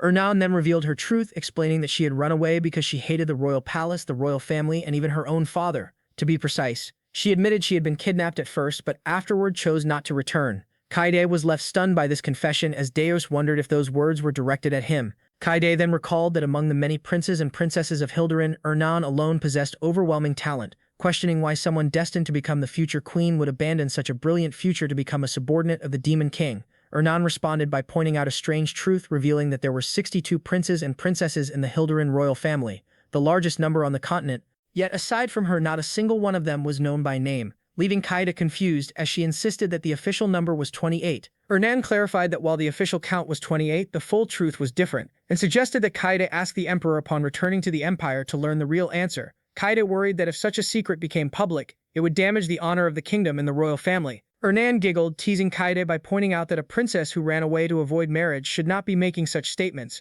causing Kaede to blush in embarrassment. As Ernan left, she casually said she was joking, and that they would meet again tomorrow.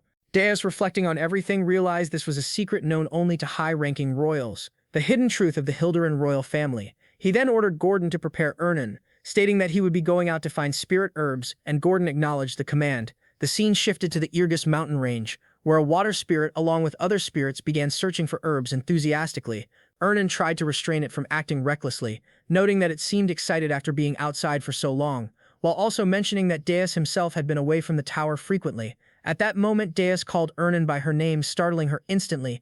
With a dark expression, Deus formed an aura flame in his hand, demanding that she reveal what she had been hiding from him. Ernan stood frozen, shocked by the intensity of his presence, while from a distance someone observed Deus through a telescope. The observer finally recognized him as the Demon King of the Irgips.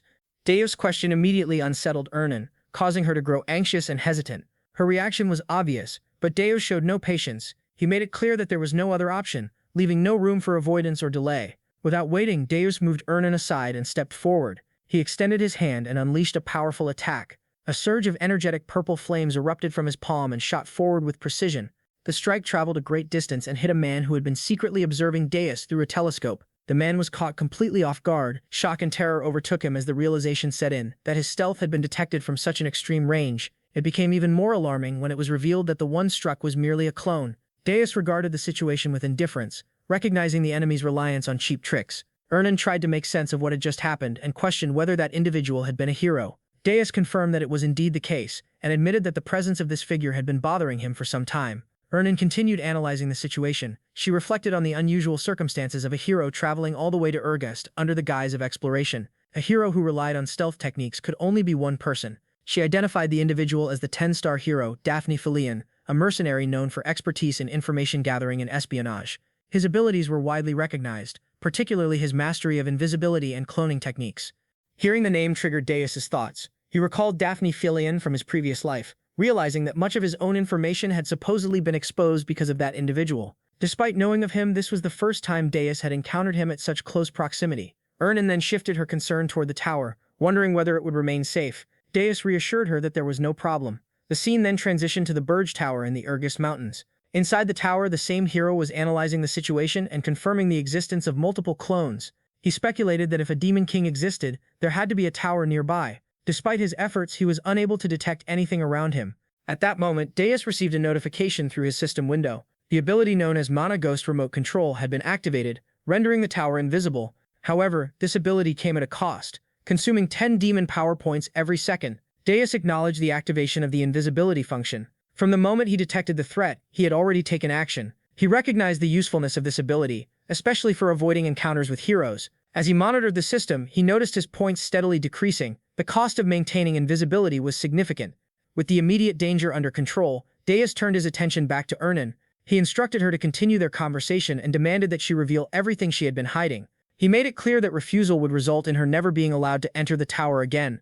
Ernan lowered her head and remained silent for a moment. After gathering her thoughts, she decided to reveal the truth about herself. She brought up the concept of the Child of the World tree, questioning whether Deus was familiar with that magic. Meanwhile, inside the tower, Deus's guards maintained surveillance on the spy attempting to infiltrate. They reported back that the hero had emerged from the Urgus Mountains without using any stealth techniques. As expected, it appeared to be another clone. Deus acknowledged their efficiency and ordered them to locate all remaining clones and track their movements. The guards accepted the command without hesitation. At the same time, the system window continued updating. The Mana Ghost ability remained active, and the demon power points kept decreasing. Deus reflected on how close the situation had come to exposing the tower's location. Although the tower was now more reinforced than before, it was still not ready to withstand a full-scale expedition of heroes. Eliminating Daphne fully had become a necessity. Ernan then revealed that Daphne had likely come in search of her, sent by her father, the king. Deus interpreted this as the royal family's unwillingness to give up on the first princess. He connected this to her earlier mention of the Children of the World tree, suspecting a deeper link. Ernan admitted that the story was long and complex, and Deus assured her that there was time to listen. She began recounting the past. The kingdom of Hilderan had once been a powerful empire. However, after enduring several wars, its national strength declined significantly, reducing it to a mere kingdom. Her father, the king, desired to restore it to its former imperial glory. To achieve that goal, he believed that instead of relying on tens of thousands of soldiers, what was truly needed was a single genius mage capable of dominating the battlefield. However, geniuses could not simply be created through education, nor were they easy to find naturally. Deus began to suspect the truth behind her words, and Ernan confirmed it. The Child of the World tree was the answer, a form of magic capable of creating humans. The revelation stunned Deus, his eyes widening as the implications sank in. Ernan continued explaining that from the fetal stage, an immense amount of mana was forcibly injected into developing bodies. The success rate was extremely low, with only a small fraction true prodigies emerging from the process. The goal was to create magical geniuses with exceptional sensitivity to mana. She added that humans were capable of acts strikingly similar to those of demons. Deus questioned how such a process could even be endured. It seemed impossible for either the fetus or the mother to survive such strain. Ernan confirmed the fear. Many had died during the process, and even those who survived were often left deformed and perished shortly afterward. Only the successful cases were ever presented to the public. As this heavy truth settled in, Deus noticed something unusual behind Ernan. A creature resembling a one-eyed octopus-like demon had appeared. He quickly assessed the situation. The creature had likely been drawn by the demonic power he had unleashed earlier. Judging by its presence and aura, it was a monster of superior rank. Deus once again extended his hand, gathering mana within his palm as its energy condensed into a destructive force, and ordered Ernan to step aside, addressing her firmly as the princess. However, Ernan did not retreat. Instead, she raised her hand alongside her water spirit, preparing her own attack. As she stood her ground, she revealed that she was among the successful outcomes of that forbidden magic, a being created as an overwhelming genius. At the same moment, the demon formed a powerful red mana circle, its energy swirling violently before being hurled toward them. The air trembled under the pressure of the attack, yet Ernan reacted instantly. Through her water spirit, she manipulated the surrounding water, compressing it into a sharp, ice-like spear. With precision and speed, the attack was launched forward, piercing straight through the demon's body and ending its existence in a single decisive strike. As the demon fell, Deus observed the outcome in silence before acknowledging the feat. The fact that a human had eliminated a higher-ranking monster in an instant made it clear why the king refused to abandon his ambitions. Ernan, however, did not take pride in her strength. A sense of guilt weighed heavily on her as she described her power as something stained with blood.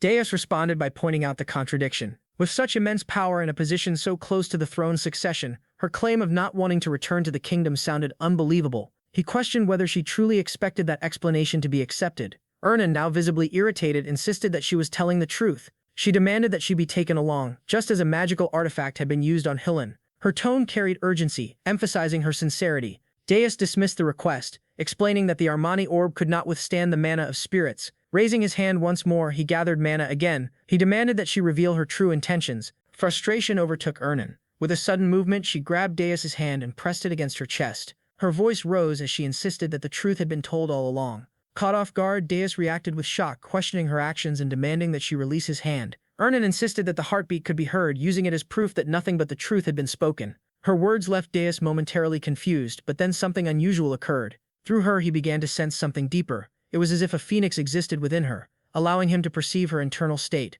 The rhythm of her heart became clear, conveying emotions directly: shame, anger, and disappointment, all blending together within her.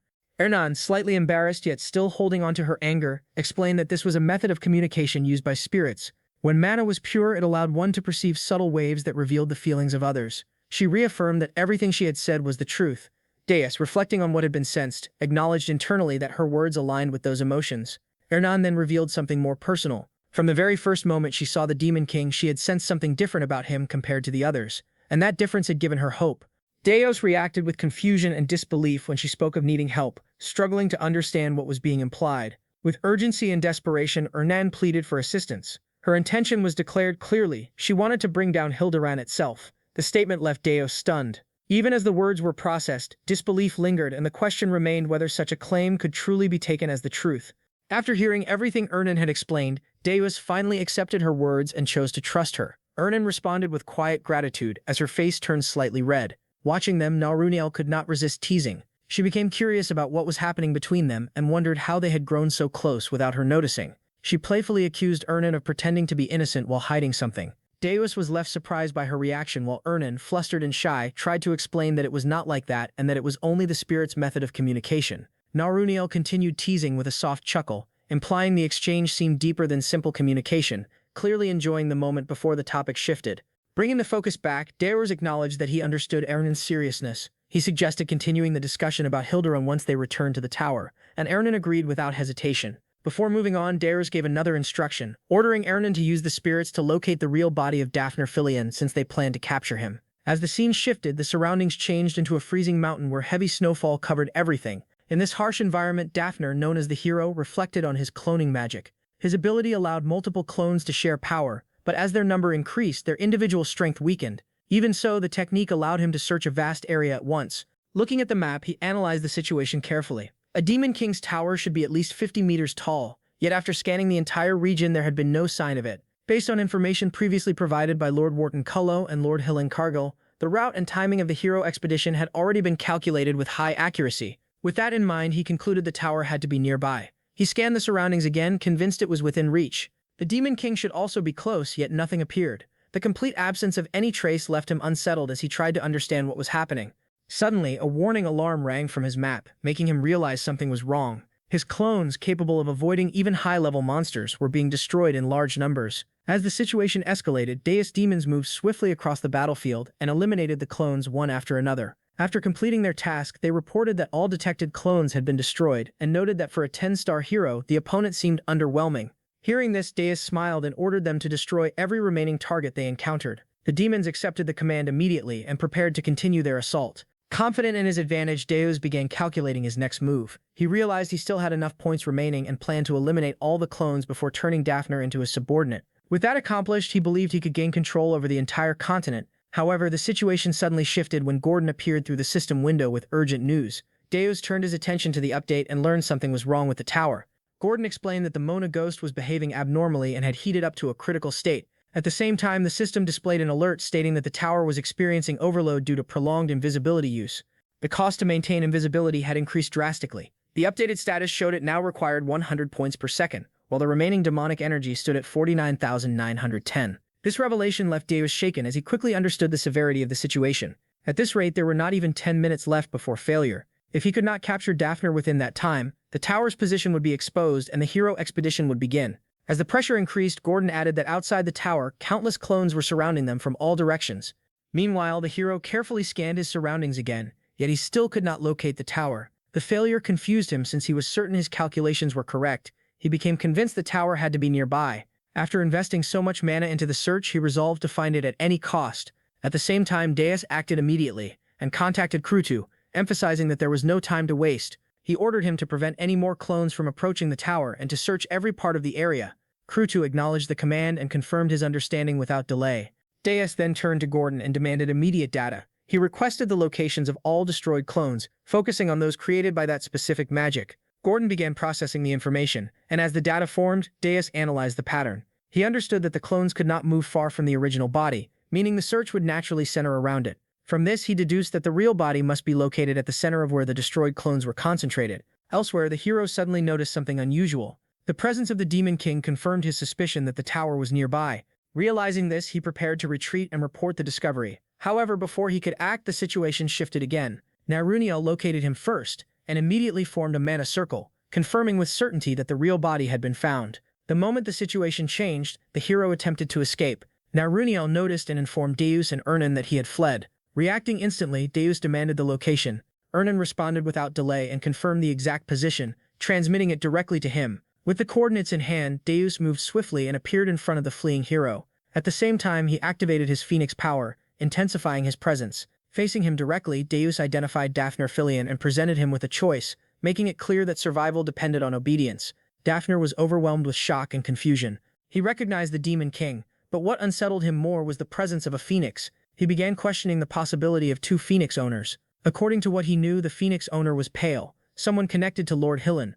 This led him to a disturbing conclusion. He began to suspect that Pale might actually be the Demon King, with Hillen acting as his subordinate. At the same time, he recalled that what he had witnessed earlier was clearly a spirit. The idea of a spirit assisting a Demon King felt impossible to him. As his thoughts spiraled, he became convinced that even the princess was helping the Demon King. Instead of submitting, he saw an opportunity. He believed that exposing a scandal of this scale could allow him to live comfortably, so he decided to escape and use the information later. But Deus instantly appeared in his path. With overwhelming presence, he made it clear that a choice had already been given. At that moment, the power gap became undeniable. Daphne, a 10-star hero, was completely stunned as he realized the strength of a Demon King who had not even ruled for a year. Regret began to consume him as he questioned why he had accepted the mission. He felt that if he had known the truth, he would have never come. Before he could react further, Deus unleashed a massive explosive attack that shook the entire area. As the battle reached its peak, Daphne made one final move. Using a mana bird, he sent a letter toward the King of Hilderan. The scene then shifted to the kingdom itself. Inside the palace, a messenger arrived before the king and reported that a letter from Daphne Filian had reached the intelligence department. Hearing this, the king showed immediate interest and assumed the tower's location had been discovered. The messenger confirmed that the exact coordinates had been delivered, which pleased the king as he acknowledged Daphne's reliability. With visible concern, the messenger revealed that the mana bird had suddenly ignited in black flames and vanished immediately after delivering the message. This caused the king to tremble as he realized something had gone wrong. The messenger explained that the destruction of the mana bird indicated that Daphne's real body had been killed in the same manner. Hearing this, the king was overcome with anger as he realized he had underestimated the new Demon King. Without wasting time, he ordered immediate action. He commanded that the Hero Guild be contacted at once and demanded a general summoning of all 10-star heroes. Consumed by anger and determination, he resolved that this time he would personally kill the Demon King and bring his princess back. A massive explosion erupted with overwhelming force, powerful enough to drive Deus down to his knees before he collapsed onto the ground, completely consumed by its intensity. Even after combining the power of the Phoenix, he realized that the force released was far beyond what he had imagined. At the same time, the exhaustion crushing his body was also much worse than he expected. In that moment, Aryan quickly rushed over and supported him in her arms while checking his condition. She addressed him as the Demon King and expressed concern for his well-being. As Deus slowly steadied himself, he noticed that her knees were burning hot from the strain. "We finally got some romance in this goated Manhwa." Anyways, worried, he pointed out her condition. Aryan responded with an awkward smile and explained that water spirits specialized in recovery, implying that she could endure the damage. Despite reassuring him, she still restrained herself from showing weakness. She remained aware that the Pule orcs could still be watching nearby, making it important to maintain composure. Understanding her reasoning, Deus accepted it. Aryan then decided to rest briefly to recover while Deus calmly reassured her not to worry as the situation finally settled into silence after the chaos. In the next scene, Jason was seen reading a newspaper with a bold headline reporting that dozens of succubus had invaded. At the same time, a loud declaration echoed that demon kings must be hunted down. Reading this immediately angered Jason. His hands trembled as he tore the newspaper apart. Despite his frustration, a faint smile appeared on his face as he turned toward Vivian and reminded her that he had specifically instructed her not to send her subordinates outside the tower and to maintain a low profile. Meanwhile, Vivian casually sipped her wine without concern. She asserted her authority and made it clear that she had no intention of obeying him simply because he ordered her to. Declaring herself the queen, she questioned whether he had summoned her over something so trivial. Jason responded with irritation, explaining that her actions had increased human surveillance, something he had been trying to avoid from the beginning.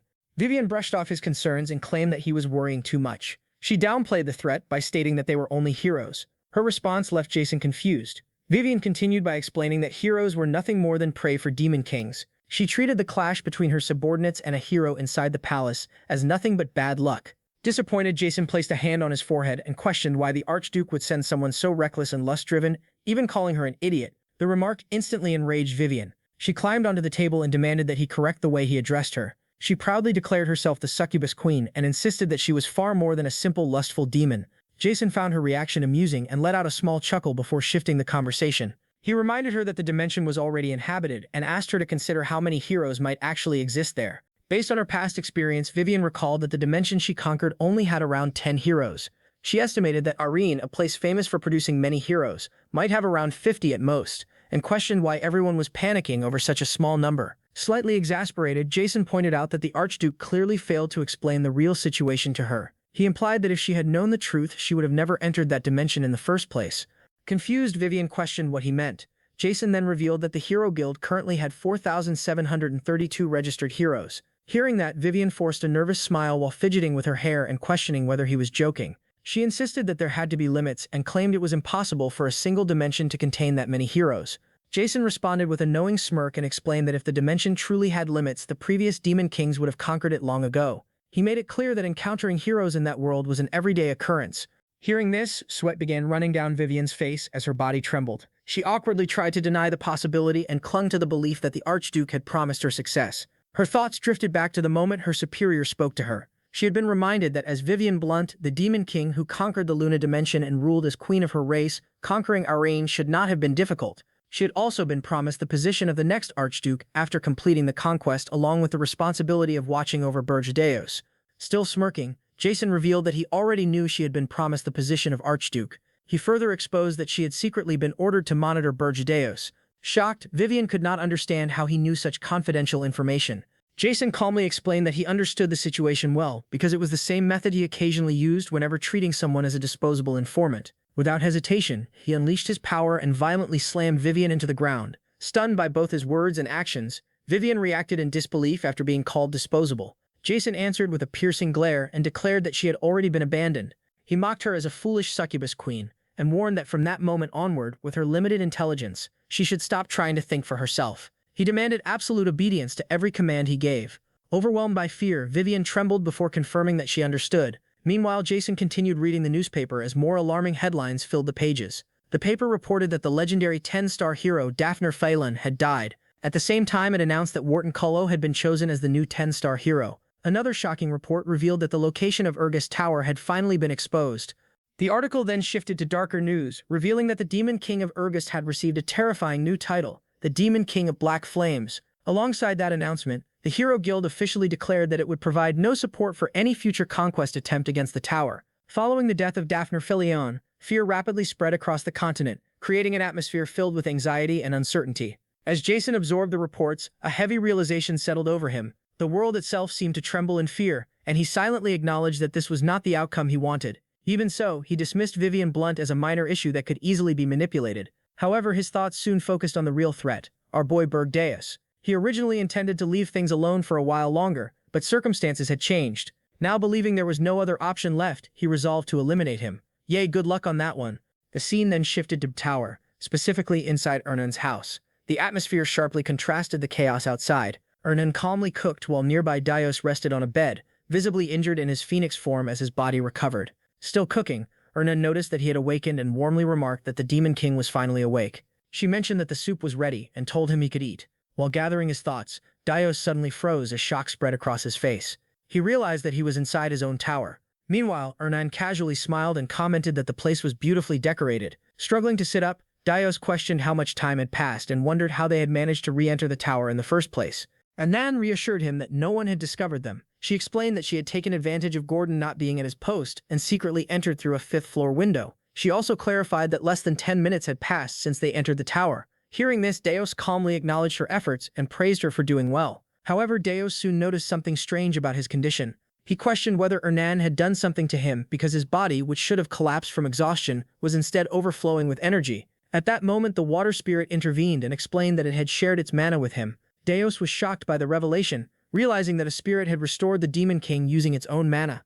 The water spirit further explained that because Dios had absorbed the phoenix, a spiritual beast, his body could now absorb mana in ways that were previously impossible. It admitted that it had never seen anything like it before. Meanwhile, the water spirit secretly smirked to itself, thinking that simply placing a hand on Ernan's chest would no longer be enough, and that even hugs would now be required. The thought alone makes it blush, causing it to panic internally as if it would not survive at this rate. Dais then stood up and told Ernan that everything that happened there must remain a secret, and warned that nobody else could learn about it. He believed that if a demon king revealed weakness, it would damage his authority. Ernan agreed to keep the secret but added that she had one condition. Curious, Dais asked what it was. Ernan let out a playful chuckle and explained that next time he must grant one of her wishes. Dais questioned what kind of wish she meant before agreeing, as long as it was nothing troublesome. Ernan happily agreed while laughing softly. At that moment, a message from Gordon arrived for Dais, urgently informing him that the situation had become grim. Dais immediately asked what had happened. Gordon reported that the kingdom of Hilderan had discovered the location of their tower and was preparing to reactivate the hero expedition. The report had been submitted by Hillen Cargill, leaving everyone shocked. Hearing this, Ernan recalled that before dying, Daphne Filian had revealed the location of Urga's tower during her final mission. A drop of sweat rolled down Dais's face as he remembered that unlike the demon realm, that dimension had no communication magic and relied mostly on messenger pigeons. He recalled attacking Filian in a way meant to eliminate even those pigeons. However, it seemed that she had already sent the information from another location before their battle. Even so, he realized that at least she had failed to reveal that he was the master of the Phoenix. Gordon continued by explaining that this hero expedition would gather every 10-star hero and would become the largest expedition in history. According to the estimates, preparations alone would require at least 6 months. Our boy is officially cooked. Hearing the number, Dais fixated on those 6 months. The tower's location had already been exposed, and against 10-star heroes, cheap tricks would no longer work. Avalanches and monster traps would ultimately be meaningless once hundreds of fully prepared heroes stormed the tower. The realization struck him hard that within only 6 months, he could once again die after being manipulated and hunted down. Frustration surged through him as he desperately searched for a way to counter the situation. Overwhelmed by anxiety, sweat poured down his body. Seeing his condition, Ernan held his hand and reassured him that there was still a solution. She explained that only the Demon King's capable subordinate, the Dark Spiritist referring to her alter ego, could carry it out. Hearing that absurd title again caused Dais's hair to turn black as he let out a small chuckle. Somehow, hearing such a ridiculous name always calmed him and eased his tension. After regaining his composure, Deus admitted that he had caused unnecessary worry and declared that they would immediately begin discussing countermeasures. Deep inside, he swore that he would never again fall before the heroes who once manipulated and killed him. Before claiming his revenge, he refused to collapse. At that moment, Ernan revealed the method to stop the Hilderan hero expedition. She explained that they needed to kidnap his younger sister, Elena. Hearing that unexpected proposal immediately left Deus stunned and confused. Ernan holds Deus's hand and urged him to save Elena in order to stop the hero's journey. Deus immediately recognized Elena as the 13th princess of Hilderan, the same princess who had originally been chosen for kidnapping. Ernan then revealed that Elena was actually her younger sister. Even though they were born from different mothers, the two shared a bond as close as real sisters. Earlier, Ernan had read in the newspaper that Elena had been kidnapped by the Demon King of Absolute Hardness, and ever since then she had been worried about her safety. Deus found it strange that Ernan cared so deeply about her. He reminded her that other Demon Kings did not treat hostages the same way he did. Ernan then explained the special magic connected to the World Tree's child, the same power that forcibly increased mana sensitivity. Elena had inherited that power as well. Unlike Ernan, however, Elena's mana sensitivity had exceeded its limit since birth, leaving her with an extremely frail body as a side effect. Because of her condition, even going outside had been restricted, and learning magic had become impossible for her. Still, Ernan believed there was hope. She explained that if Elena stayed inside Deus's tower where mana was scarce and learned how to properly control mana, she could eventually become someone truly powerful. Ernan confidently guaranteed it. Hearing that, Deus silently considered the possibility. Having another person with abilities similar to Ernan would certainly be useful. Even so, Deus pointed out that rescuing a princess was the type of mission meant for heroes, not a demon king. Ernan casually suggested that they could simply let the heroes handle it instead. Deus realized how naturally Ernan ordered others around. Ernan proudly reminded him that she was still a princess after all. At the same time, Deus realized that heroes were already gathering. Leaving no time to continue arguing, he immediately ordered Gordon to inform Hillen and organize a hero's journey to rescue the 13th princess. Gordon accepted the order at first, but the realization quickly struck him. Another princess rescue mission had somehow been added once again. As the discussion ended, the scene shifted toward the Tower of Absolute Hardness, specifically the chamber of the Demon King himself. Deus arrived there alongside Gordon, where the Demon King of Absolute Hardness, Ugar, was already waiting. Ugar had already heard the news that another hero's journey was preparing to invade Deus's tower. He wondered if Deus had come seeking assistance this time. At the same moment, Ugar questioned why he should help someone foolish enough to insult the standards. Deus slowly spread his wings and rose into the air. Looking down at Ugar fearlessly, he declared that he had not come to ask for help, but to offer it instead. Hearing those words, Ugar was completely shocked. He could not understand what Deus meant.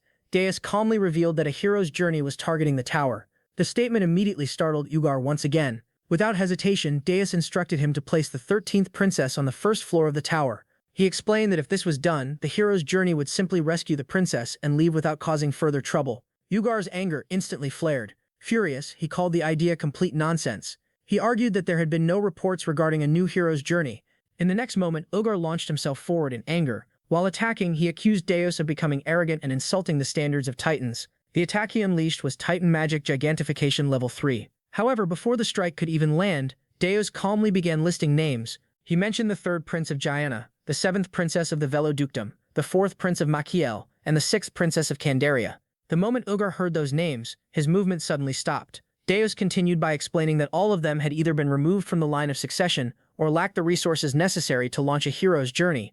Because of that, kidnapping them would never trigger a hero's journey at all. Ugar was shaken internally. Deep down, he realized those were the same targets he had once considered kidnapping himself. However, he had never been completely certain about them. Completely stunned, Ugar questioned how Deus could possibly know such information. A smirk appeared on Deus's face as he replied that the method did not matter. Inside his mind, Deus silently recalled the truth. Those princes and princesses were the exact people Ugar had kidnapped in his previous life.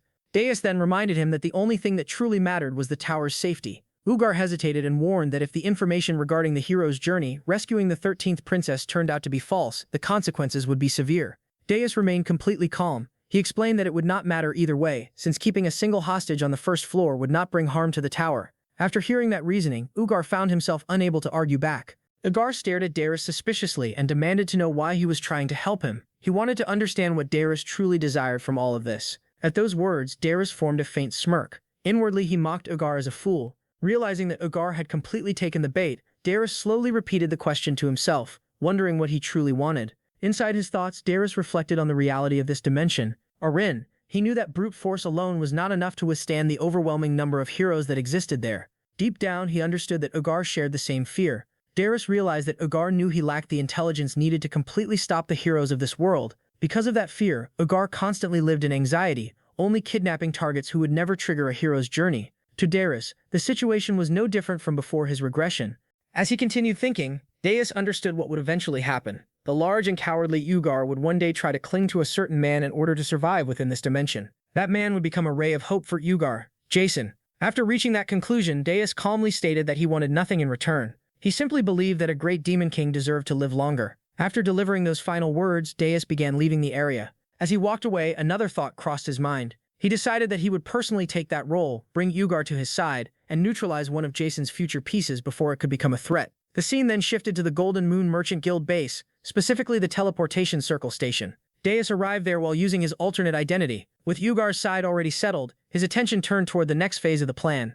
Hillen confidently reported that everything had been prepared according to Deus's orders, and that the group could depart at any moment. At the same time, Archmage Roselle revealed that she had personally taken responsibility for creating the tower raid map. She explained that she only accepted the role because Hillen had personally requested it. Nearby, Hawk, the leader of the Scarlet Hawk Mercenary Guild, proudly announced that his entire guild was present and ready. The mercenaries intended to prove the true strength of their guild during the mission. Deus quietly concluded that the mission only required reaching the first floor, meaning their current preparations were already sufficient. He then turned his attention toward Granada and Amon, and asked about the elf slaves. Amon reported that 33 elf slaves had been rescued from various regions across the continent. Granada added that every one of them had willingly sworn loyalty to her. Jettison proudly claimed that none of those negotiations would have succeeded without his assistance. At the same time, he secretly wondered if another bonus reward would be waiting for him.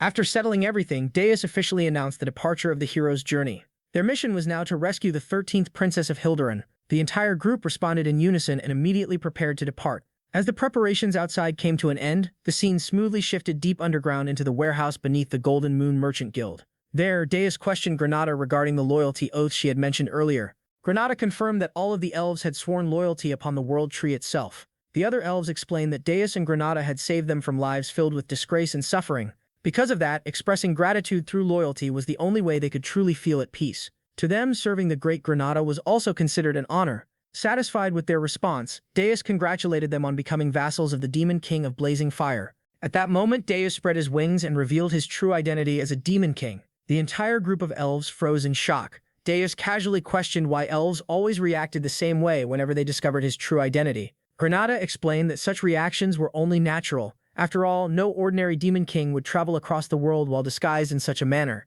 The other elves immediately became furious and demanded an explanation from Granada. Granada then revealed that she had already sworn loyalty, meaning every elf who followed her would also have to pledge loyalty to the demon king. One elf cried out in disbelief, unable to accept that Granada had seemingly betrayed the world tree itself. Granada angrily revealed her true feelings. Everything she had done was for revenge against humanity. She could never forget the humiliation and suffering humans had forced upon her and the other elves. Those memories were filled with cruelty. Humans had slaughtered elves without reason, shown them no mercy, enslaved them, assaulted them, and tortured them endlessly. Even when the elves begged for mercy, nobody listened. Hearing those painful memories awakened fury within the other elves as well. One after another, they clenched their fists and admitted that humans truly had committed all those terrible acts against them. Soon they openly supported Granada's desire for revenge. They all agreed on one thing: humanity deserved revenge. Watching their hatred continue to grow, Deus quietly realized that even pure elves could eventually fall this far after witnessing the ugliness of humanity firsthand. Without wasting time, Deus ordered Gordon to gather every piece of information related to the elves and create a route that would allow the girls to secretly infiltrate human society. Gordon immediately accepted the order. Deep down, Deus continued calculating his next moves carefully. In 6 months, the 10 Stars heroes would gather together in order to kill him. Before that day arrived, he needed to recruit more talented individuals to strengthen the tower and expand his influence throughout society. Creating chaos across human civilization was also an important part of the plan. Delaying the hero's journey for as long as possible would buy him valuable time. Until the 10 Stars heroes finally gathered together, 6 months still remained. And regardless of what happened during that time, Deus was determined to survive. The scene shifted to the Tower of Adamant, specifically the first floor where multiple Titan corpses were scattered across the rocky ground. Hillen and the others carefully moved through the area, while the mercenary bragged that the tower was far easier than he expected. He even joked that he might abandon his current profession and become a tower climber instead. Rosal explained that the monsters on the first floor were naturally weak and mostly consisted of low-level creatures. Hillen immediately warned the group not to become careless, simply because the enemies were easy to defeat. Suddenly, a loud scream echoed through the floor as someone announced that they had found the girl. Princess Elena could be seen sleeping quietly inside a cage. Hillen quickly ordered Granada to carry the princess and guide everyone back toward the kingdom, and the elf immediately agreed. While the group continued walking, Rosal mentioned that something about Hillen felt unusual. She pointed out that the old Hillen would have pushed everyone to continue deeper into the tower instead of retreating so soon. Hillen explained that their priority now was the safety of the others, since many could lose their lives during the battle against the Demon King. Rosal became even more convinced that Hillen had changed, though he simply denied her suspicions. In the past, Hillen had been driven entirely by greed and his obsession with glory. Now, however, he seemed calmer and far more restrained than before. Although Rajal admitted that this version of him felt unfamiliar, she also confessed that she actually preferred the person he had become. Her honest words briefly caught Hillen by surprise before he urged everyone to keep moving. Now we finally get a romance on this one. After rescuing the princess, the heroes returned triumphantly to the Hilderin kingdom, where a grand royal banquet had already been prepared in their honor. Inside the magnificent hall, the king openly praised Hillen for protecting the kingdom's reputation and rescuing Princess Elena from disgrace. He proudly declared that Hillen deserved rewards worthy of a true savior chosen by the crown itself. Despite the overwhelming praise, Hillen humbly insisted that the mission could never have succeeded without Rosal's support. The king appeared highly impressed by Hillen's modesty and presented him as a role model for every noble attending the celebration. Amid the celebration, Hillen suddenly realized that Princess Elena was nowhere inside the banquet hall. The king calmly explained that the princess was currently resting under strict protection after suffering through a traumatic experience.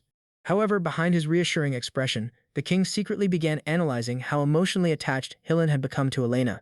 He believed that arranging a marriage between the hero and the princess could permanently tie Hillen to the Hildeharan royal family and transform him into a weapon fully controlled by the crown. Filled with pride, the king raised a golden goblet and announced a grand toast celebrating the man who conquered the Tower of Steel. The nobles enthusiastically raised their cups alongside him as he loudly proclaimed that no kingdom would ever dare underestimate Hilderin again. Cheers echoed endlessly throughout the banquet hall as everyone celebrated the kingdom's glory and strength. Yet far away from the feast, another plan had already begun unfolding in secret. Aryan quietly infiltrated the tower with the intention of rescuing her sister personally. She realized that the heroes capable of sensing demonic energy were too distracted by the royal celebration to detect her presence. Alongside her was Deus, who silently eliminated guards while warning Aryan not to waste unnecessary strength that might attract suspicion. As they advanced deeper into the tower and approached the staircase, several guards attempted to raise the alarm. Before they could react properly, Aryan immediately summoned her water spirit and unleashed a massive torrent that exploded through the corridors. The violent flood threw the defenders into chaos and completely overwhelmed the area. Standing confidently before the captain of the guards, Ernan revealed herself as the Dark Spirit Summoner, one of the 4 heavenly lords serving the demon lord of the Black Flame. Deus quickly realized that Ernan had intentionally allowed herself to be captured earlier, purely because she found the situation entertaining. While she attempted to introduce him dramatically, Deus ignored the theatrics and continued walking forward alone, irritated that anyone would underestimate him. The guards panicked after realizing that the intruders had boldly entered through the main entrance itself. The captain soon understood that Deus was deliberately suppressing his demonic aura to avoid alerting the heroes attending the banquet nearby. Believing this restriction weakened him, the elite guards confidently launched their assault without hesitation. Their confidence proved completely meaningless. Even without relying on his dark powers, Deus effortlessly avoided every attack aimed at him. He mocked the guards for believing they ever had a chance of defeating him in the first place. The violent battle shook the tower so intensely that even the massive chandelier inside Princess Elena's room trembled violently, waking her from unconsciousness. As she regained awareness, Deus calmly demanded that the captain surrender while explaining that he had already restrained his power enough to avoid destroying the entire tower. Desperate to escape, the captain attempted to flee and call for the heroes. However, the damaged stone wall behind him suddenly dragged him backward and trapped his body within the structure itself. The terrified captain cursed the Dark Spirit Summoner as he became completely immobilized. Deus found the entire situation amusing. He reflected on how kidnapping the princess again less than a day after her rescue would utterly destroy the kingdom's reputation and authority. When Deus finally entered Elena's room to properly address her, she barely paid attention to him at all. Instead, Elena immediately rushed toward Ernan and embraced her joyfully after recognizing her despite the disguise. She explained that she had already received Ernan's letter and understood that nobody else besides the Demon Lord would ever come to save her. Watching the reunion, Deus realized that the 2 sisters were far more alike than they first appeared. Curious about the situation, he questioned Ernan about secretly sending a letter to Hillen earlier. Ernan admitted it was true and appeared surprised that Deus had allowed her actions without interference. Deus responded that he never considered her actions dangerous enough to deserve concern. Finally spreading his wings, Deus ordered the sisters to return with him immediately. Meanwhile, back at the royal banquet, the celebration suddenly descended into complete panic. A terrified guard rushed before the king and announced that Princess Elena had been kidnapped once again. The king's face twisted with disbelief and uncontrollable fury after hearing the shocking report.